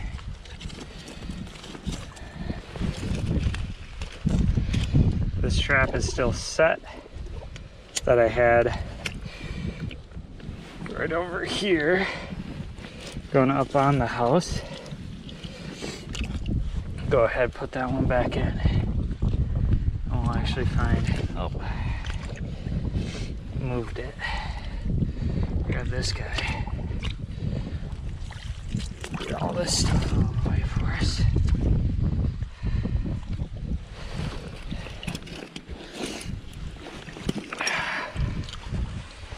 And this guy was caught in that 1.5 coil as well. Really good traps if you have them and you're not using them for raccoons at the time. Really good rat sets. They just take them down real quick. I'll actually wash this guy off a little bit. Yeah, decent looking rat. Get all the water off that we can.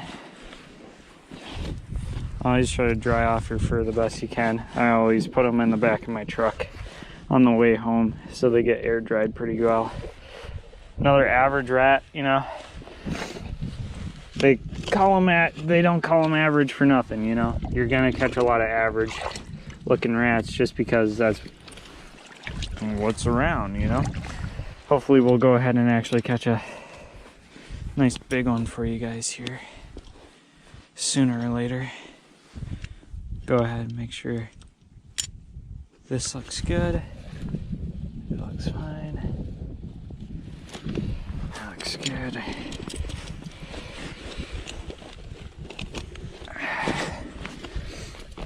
One thing about water gloves that I wish they'd get them to fit your hands a lot better. If you guys have any water gloves that you've found to fit your hands where you can actually set traps with them, leave it down below.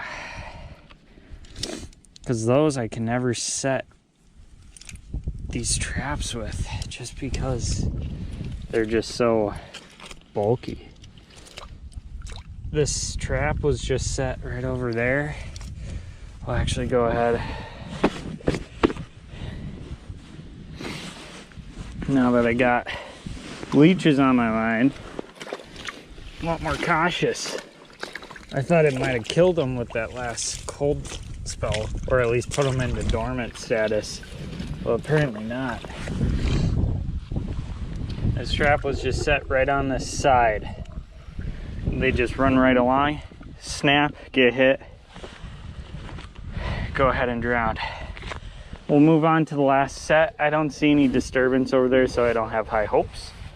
But this weekend we'll actually go ahead and move a lot of the unproductive sets around.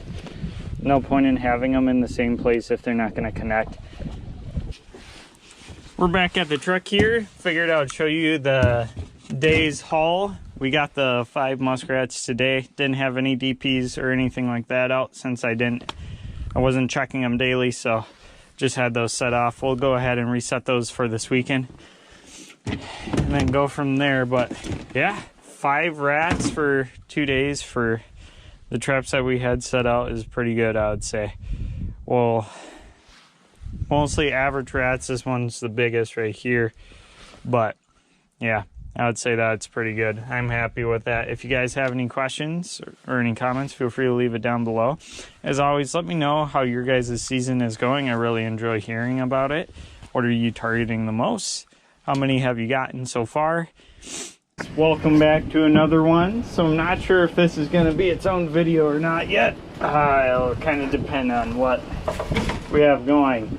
Right now it's about 30 to 40 mile an hour winds. Constant, not even gusts, so it's going to be very difficult for you guys to hear. So I'm down at the second pond and I'm just hiding inside the duck blind right now so you guys can actually hear me. And what I have right here are 2 colony traps that hopefully we're going to find some places out here to actually set them up. Not sure how the audio is going to be or if we're just going to have to put text over the screen, but we're going to try our best here to give you guys a good video.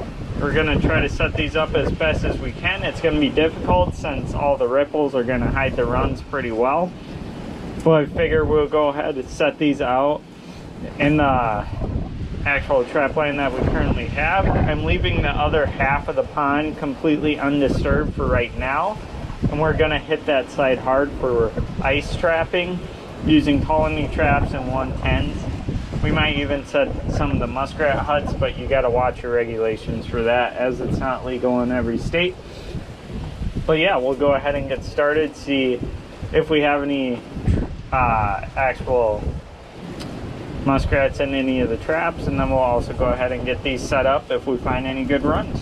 So we went through a couple sets, nothing in them so far. It's been very windy today, so I'm not sure if the muskrats are moving a lot or not. That's just something that we'll see as time allows. These are collapsible colony traps, so they'll actually collapse when you take these two bars off. They'll just slide back together, kind of like this one over here. So I brought out two today. I do have one more at the house, but it's not a collapsible, so I left it there. We'll just go ahead, unwind a little bit of the rope. You don't need a lot. It's not going anywhere. We'll go ahead, check our ends, make sure that they do open and they do shut. That one does, that one's good too. This is a nice run that they're using in between these cattails to get into the shelter where some of their other houses are. We will go ahead and set the trap right in there, and then I'll just go ahead and tie off to a bush or a cattail. We'll go ahead and find the best place for it.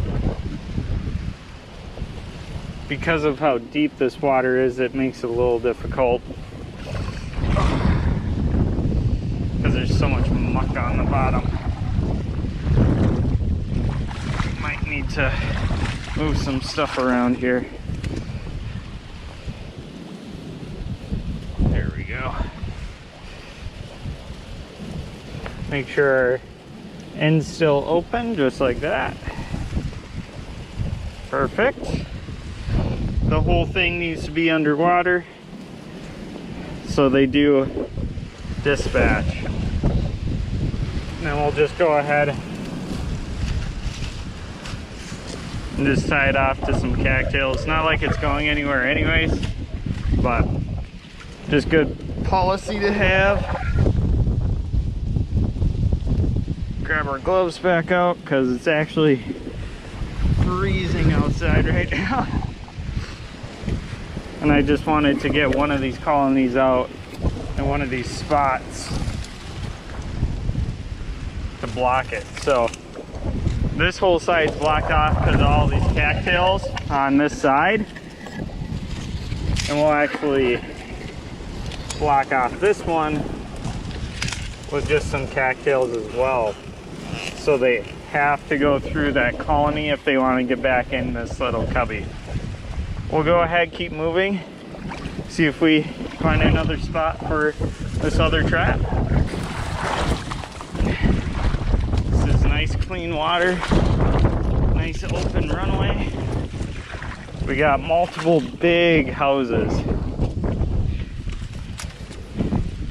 This will be the side that we'll set on actually, because I don't even have to do much for actually getting this trap set up, which means they did the hard work for me. Just toss that line up there while I actually just give this a quick pull. My foot gets some of that loose muck out.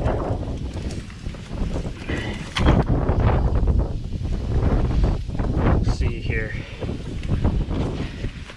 Take off my gloves before I get them wet. Running out of gloves. Yesterday, I actually came out to check traps. Did not film it just because I was showing someone that was interested. I was kind of showing them the ropes for it, so I didn't feel like filming at that time. It was funny, he fell in the water, so it was pretty good. We just got this tied off to just a little clump of stuff, not like it's going anywhere. More so just for me to see it. It's about, let's say, half an inch underwater. It's very close. You can probably see the tank even right there. We'll go ahead and see if I can grab some stuff to put just over it. Just to try to make it go down. So it should ice up anyways. That shouldn't be the problem. We'll set it to the front and then also put some at the back, so if they're coming either way, they can both duck in time. Yeah, that should be good. Haven't used colonies much, so we'll kind of learn as we go here. We'll go ahead and check the rest of the traps now.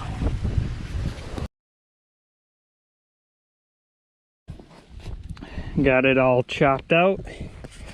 Most likely won't reset this just because of, I'm pretty sure this whole section that I'm at is probably gonna freeze up by the time we come back. It already froze up the top section of my colony.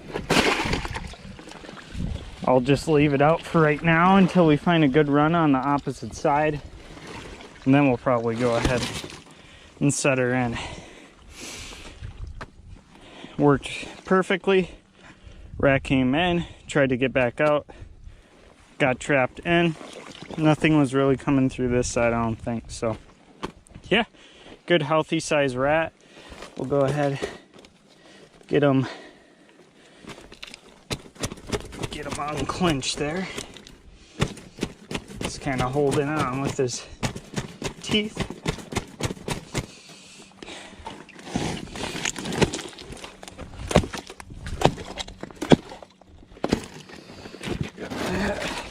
There we go. Not quite as much fun when you have like an inch of ice. Get them out. Perfect. Nice size rat right there. He seems pretty fresh too, because he's still moving. Or he's still movable, rather. So, yeah. We'll go ahead, bring him in. We'll go check the other traps. I'm guessing we're going to have the same problem over there. It's the same depth, so. Yeah, we'll go check them anyways. We'll have to pull out all these footholds and replace them with baited 110s and trap them in their houses. So, something for you guys to stay tuned for. We'll go ahead, leave this colony above water so it can melt off and we can use it in a different location. So we'll go ahead and keep moving. Welcome back, guys. We're here at another day on the trap line. Today we actually have a special guest, my dog, because she is annoying the missus, so that means she gets to come out with me. So that's dope. We'll see how it goes. I already set 3 of the dog proofs up here by the truck area that you guys always see, and then we're gonna go ahead and start getting all the stuff out there for water trapping. So right now a lot of the traps are out there, but they're frozen in, so I have to go ahead and chop them all out. So gonna be carrying a lot of stuff. This whole pack is full. I have another colony that I want to bring out to this first section, and I'll just drop off. I'll find a place to put it once we get out there. So yeah, that's kind of where we're at right now. We'll go ahead and get moving out there. All right, guys, we're next to this nice big beaver hut, or not beaver hut, muskrat hut. Good bubble trail line that comes right around right here. Well used. You see a lot actually. And then it also intersects with another bubble trail line going over to a different hut over there. Oh, I got a pheasant over there. What we'll actually do, since it kind of forms a Y right there between those huts, we'll move over here and actually hit it on the straightaway over here. So hopefully when they come to this side, they get hit from both of those huts. So yeah, we'll go ahead and hopefully break through the ice and go from there.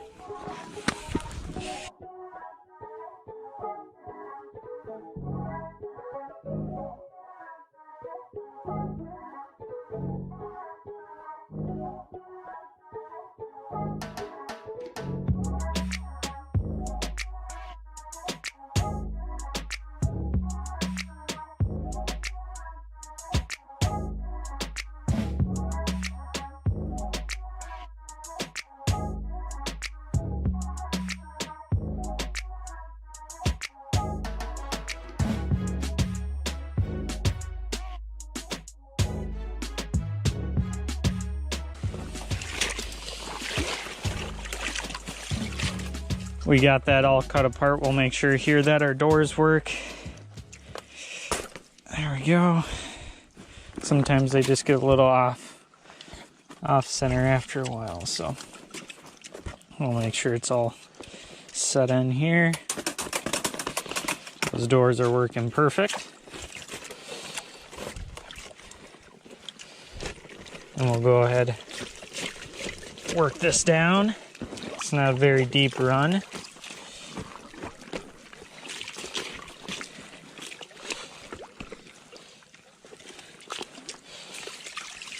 So it fits nice. We'll just check it with our hands here.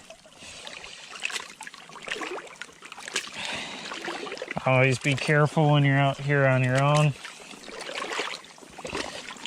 Make sure that you're not doing anything too dangerous. Make sure someone knows where you're at. There we go, that fits perfect.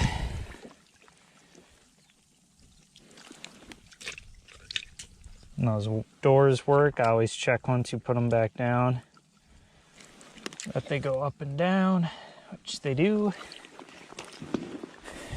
Perfect.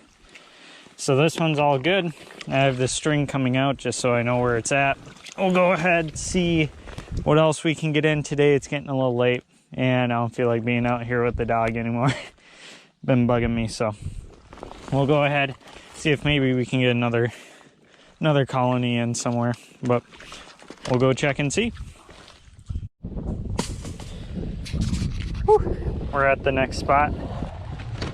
Drug the muskrat colony trap over here.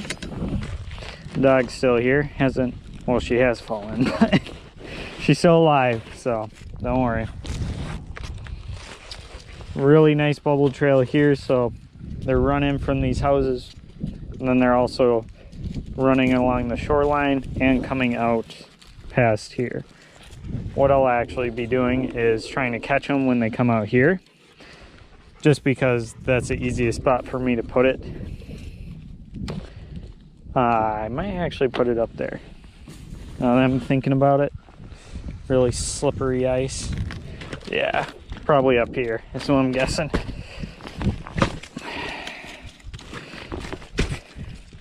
Yeah, so we'll go ahead and get this spot chopped out just like the last one and keep going.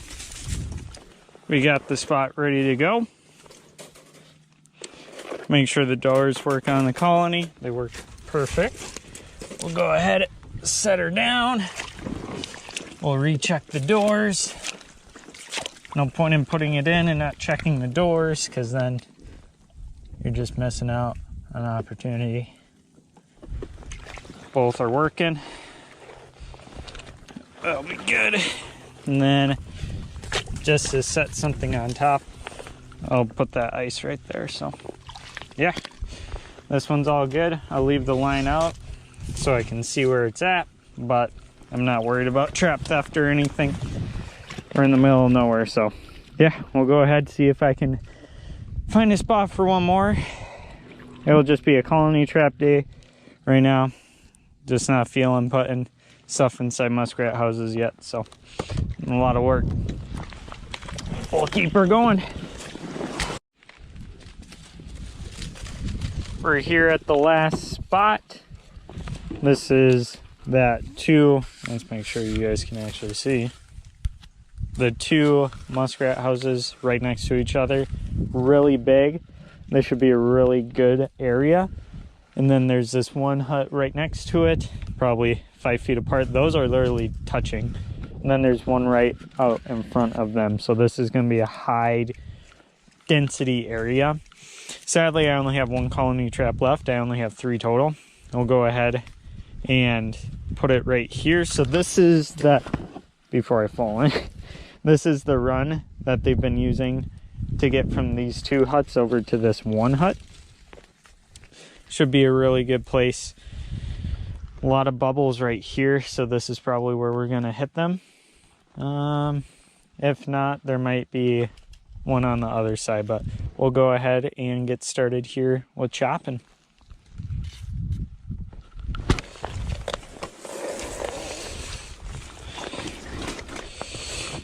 Got the ice out of the way. Let's just get some of this out.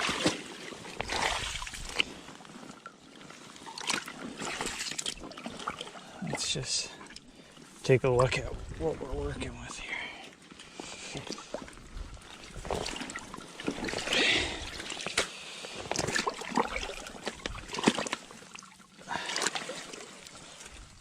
Perfect. We'll go ahead. These are firing nicely. Make sure none of this stuff gets in the way. There's a natural barrier right here with all these cattail roots that the dog's looking at right now. That'll work perfect. So they'll round the corner. I'm just gonna check our doors here. They're gonna run around that corner, take a turn, get into the trap, or they're gonna come from this way. They're gonna run along, hit that natural root barrier, come around, hit the trap. So either way they're getting hit. Make sure to leave some line out, and we'll put our nice big piece of ice just kind of in there, you know. Just want to cover it up a little bit. That's all we're going to be doing today. We'll come back tomorrow. We might set more. We probably won't. We'll probably just leave it as is. Just not really into the hut mood, so I don't feel like setting those. And I forgot what we need for setting 110s. I didn't bring any potatoes, and I forgot the auger. Augers work perfect because you can just drill a hole, perfect size, put your stake down with the 110, boom, you're ready to go. So yeah, we'll start our journey back and keep this going. We got this muskrat in this baited set. They're running right along this corner line. We actually put these traps out when there's thick enough water or thick enough ice to walk on. So these have been out here for a couple days, and now the ice isn't strong enough to hold yet. We'll go ahead and get this guy out.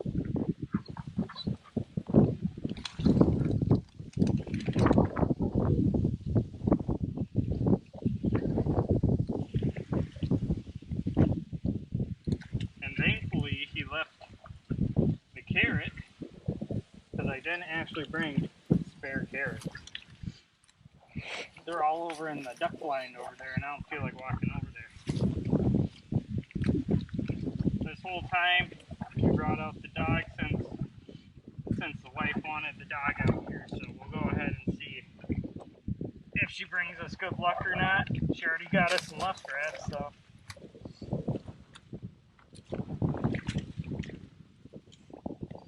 And then we did have her by the coyote set, so we'll see if having a domestic dog by that or not matters. She seemed to like the bait and the lure, so that's any consolation.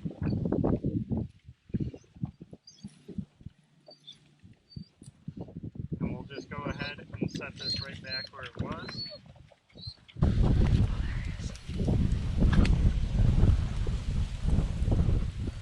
Did it close?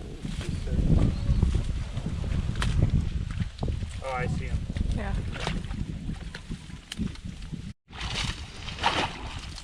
In that last clip, you guys just saw that muskrat swimming. We're gonna go ahead. Dog's mad. She Come can't get on. over. Come on. Nala, come here. Good girl, come on. good. We have this trap set on the other side of these muskrat houses, but we saw this one just run right by, so we'll know we'll at least get one. We'll go ahead and set this one. They're running in between these houses and that house. Apparently this side's a lot more used than that other, because this has been out for a couple days and I haven't had anything.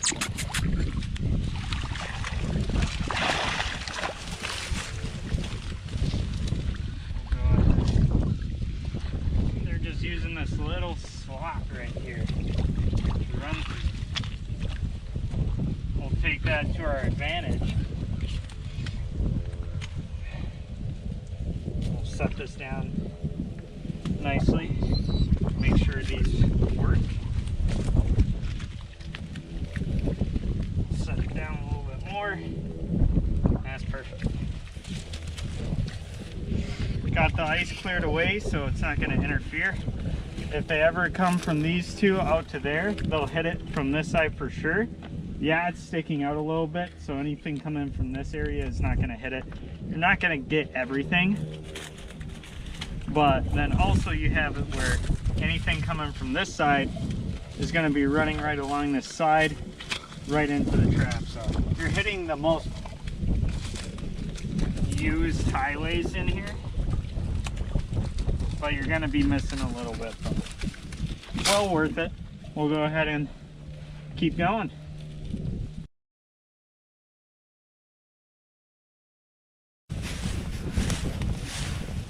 We got a nice mature raccoon right here. He's a little more brown than what sells the best, but good sized coon. We'll go ahead and get him out, dispatch, and yeah, show you guys after the fact. We got a muskrat right at the first 110, so going pretty good so far. We got that raccoon that we'll go back and show you guys. We're just letting them dispatch while we're out checking these traps.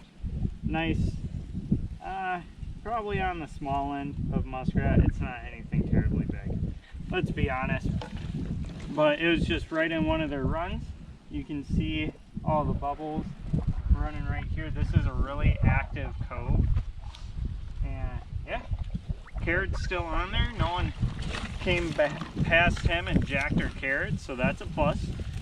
I'll go ahead, get this guy out. Come on, buddy. There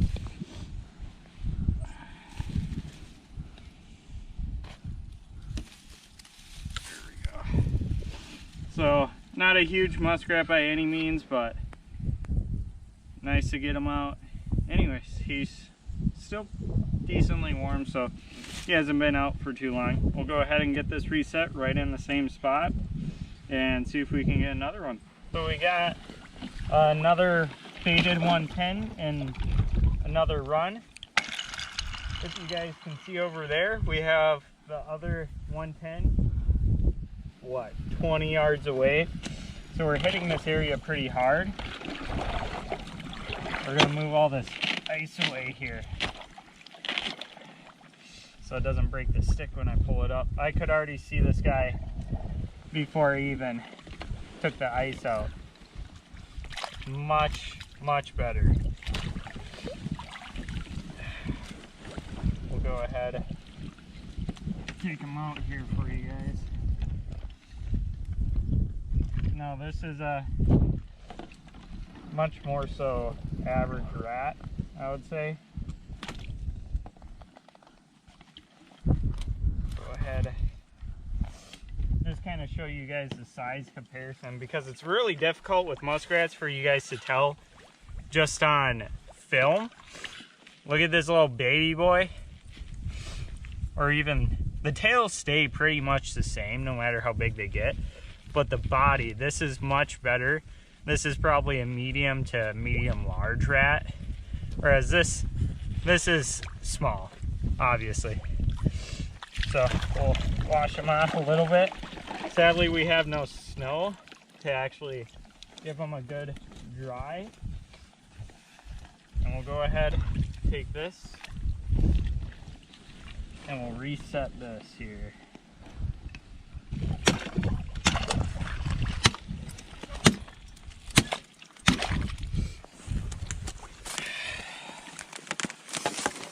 We got to the first colony here, and you can already see the rat. Just gonna get some of this ice moved off. So it's easier to take them out and also reset it. This is a nice choke point right from this kind of inner hut. Nice big hut. He was coming from it and got smoked. Just like that. So this is a good area. Apparently we'll keep it here. Get him out. He's a little more soggy. Get some of that mush out from the bottom. Get this set back down. Always check to make sure that your doors are working. Perfect. Yeah, and we got this guy right here. Probably a little smaller than that last one that we got, but pretty nice. We'll go ahead and keep moving. So we let this guy just relax a little bit and check the muskrat traps coming back. And we'll go ahead and get his leg out and get this reset at the same time. There's a golf ball somewhere.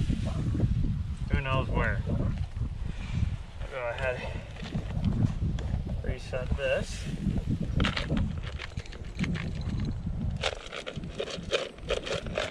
Then we'll probably put a little glow coon on it as well, since we have it long. But yeah, nice decent size raccoon that we get to carry back. Nice fur. He was far enough away from the water that he didn't get wet.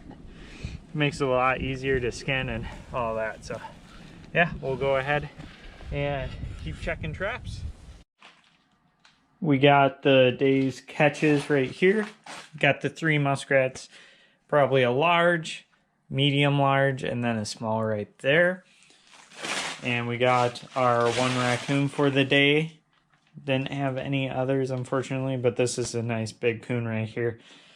Be pretty good for market. Sadly, the market's really down, but it still will be good for what it is. You know, it's nice prime fur. It will always sell.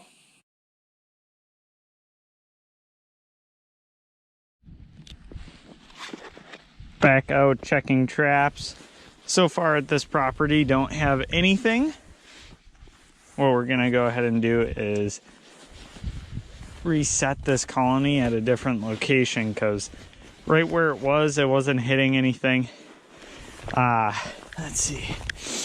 I'll show you guys here. There's all these huge muskrat houses, the biggest ones in this area.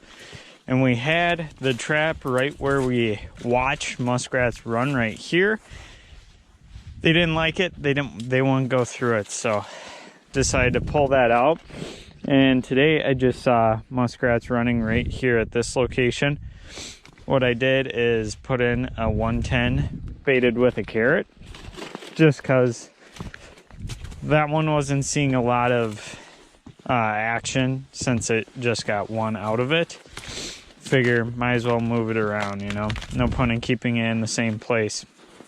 But what we got right here is a nice deep run coming from that house, running along here.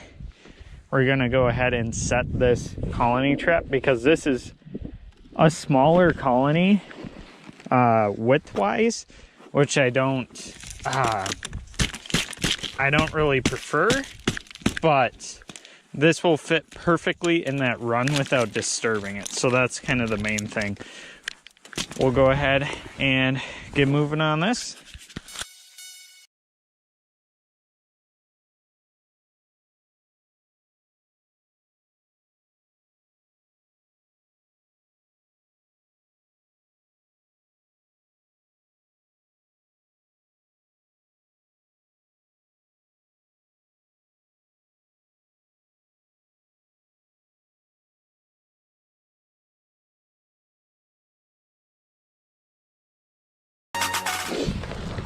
We got that ice removed. I like to move it in a nice big chunk. This is private land, and with that, I don't have to worry about people stealing or messing with my traps. I leave these big chunks so I know exactly where I left my colonies, because when they're underwater, they're pretty easy to lose. We'll go ahead and actually untangle the rest of this, or most of it here. I would say if you guys are on private property, I would definitely recommend using like orange line or orange stake or something, as it's just very easy to lose. We're gonna go ahead, probably check with this hand, and see where we can find that indentation. It's really far. They're running right next to all these cattails and weeds, and instead of forcing them to go where I want them to, we'll go ahead and toss them right where they're running anyways. And the farther right that we can get it is the best. I want to try to snug it up. Make sure. Actually, I can move this side out. There's this big, or not really big, the bulbs of all these cattails and weeds are making a little front right here. So when they're running, they're gonna hit it and run right into the gate and go ahead and get dispatched. I just wanna make sure it's deep enough that it's gonna hit them and that it's not gonna freeze. Because with the actual gates, they're on hinges, so if the actual ice freezes on the top, they're not even going to be able to get into it because that hinge is going to be frozen. The best way you can make sure is I take a look at how deep the ice is right now and try to match the depth with the colony. Make sure, I just like to triple check that my gates work. And let's see.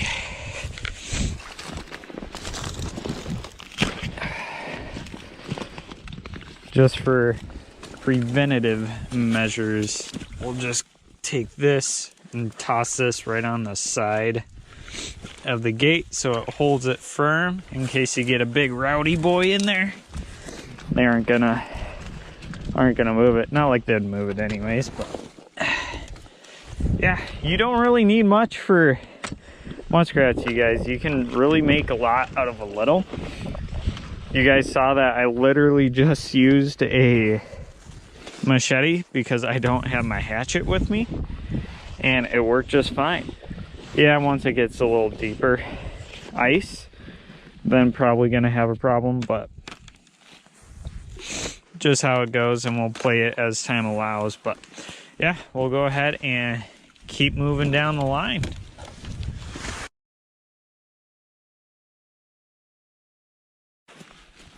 We're out here checking. This is a midweek check, so pretty much at night here, right around, I'd say 5:30-ish. Checked 3 of the colonies. The 3 colonies are currently frozen in. We had a real good freeze these past couple days, so I have to go back and redo all those. Got quite a bit of ice. Anyways, the 3 colonies are frozen. I checked 2 of the muskrat 110 so far. 2 of them doesn't have anything in them. But this one, you can see that there's one right there. We'll go ahead and get this guy chopped out here. We got the rat right here. That's a nice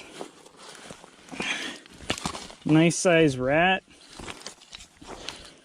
He got into the trap before it froze up, at least. Let's give you guys a clean. This one is gonna have to be taken off. You can tell another muskrat went ahead and actually ate most of that carrot off. So really good production set here.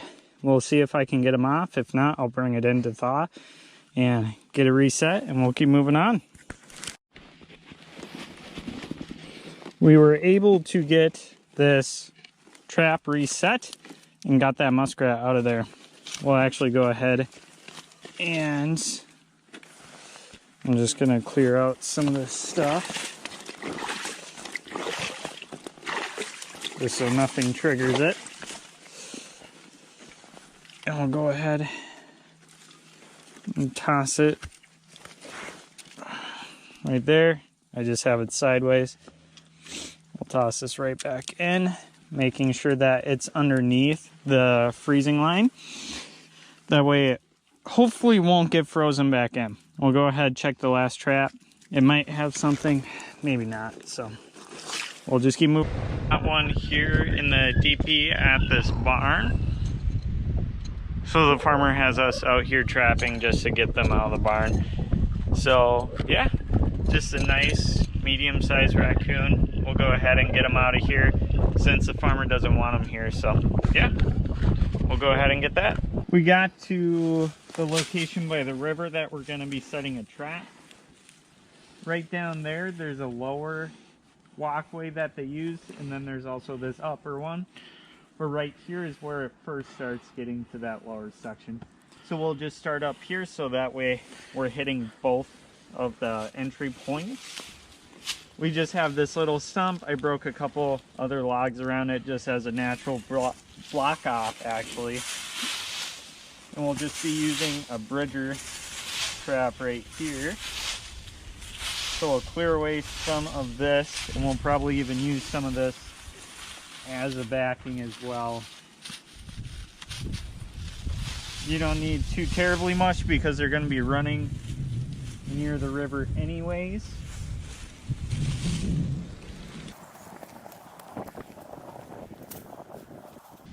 And then now that it's not going to be freezing or anything like that, we don't need our wax dirt, so makes it a little easier where you don't have to lug out quite as much stuff as to before. So we'll go ahead and get this all unwrapped.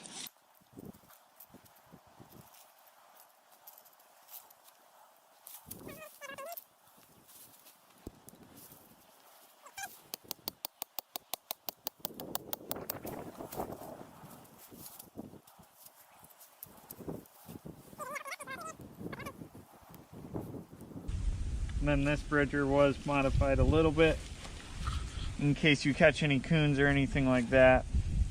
A little more soft catch with a little bit of rubber on there, just to make it where hopefully they don't chew off. Also helps with coyotes as well. Nice big trap, heavy duty. Nice amount of chain. We'll go ahead, pound our hole for the chain. Just like that. We'll see where our trap sits here. See if we like it or not. So it's pretty good. It needs a little bit of dirt. I'll pack it down.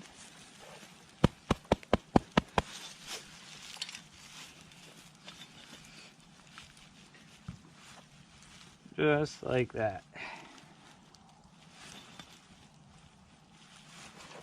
And then always make sure your trap is nice embedded, because if it moves around, they will get wary and they will just run. They won't stay around. So we'll go ahead and get that all packed in all around. Also leave down below what kind of traps you guys like to use. You guys see me use Montanas quite a bit. Just really easy traps. I also like the bridgers.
it out. So they're going to be walking along the bank here, and then they're going to get this crosswind from the bait. They're going to walk right up to it, figure out what it is, they're going to dig for it, and then they're going to get stuck. So yeah, we should be ready to go. We'll move on to the next one.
So we went ahead, got to the next location here. So we have to follow this trail back. It's kind of an easement, and then we have the rest of the property. So there's a creek back there, so obviously we have to keep abiding by that water rule that we've told you guys about multiple times. So what we're going to do is put 2 Montana 3s out for the coyotes, and then we're going to put 2 1.5s out for the raccoons. So not a huge area to work with, but just enough for a couple traps, so we'll go ahead and get those out.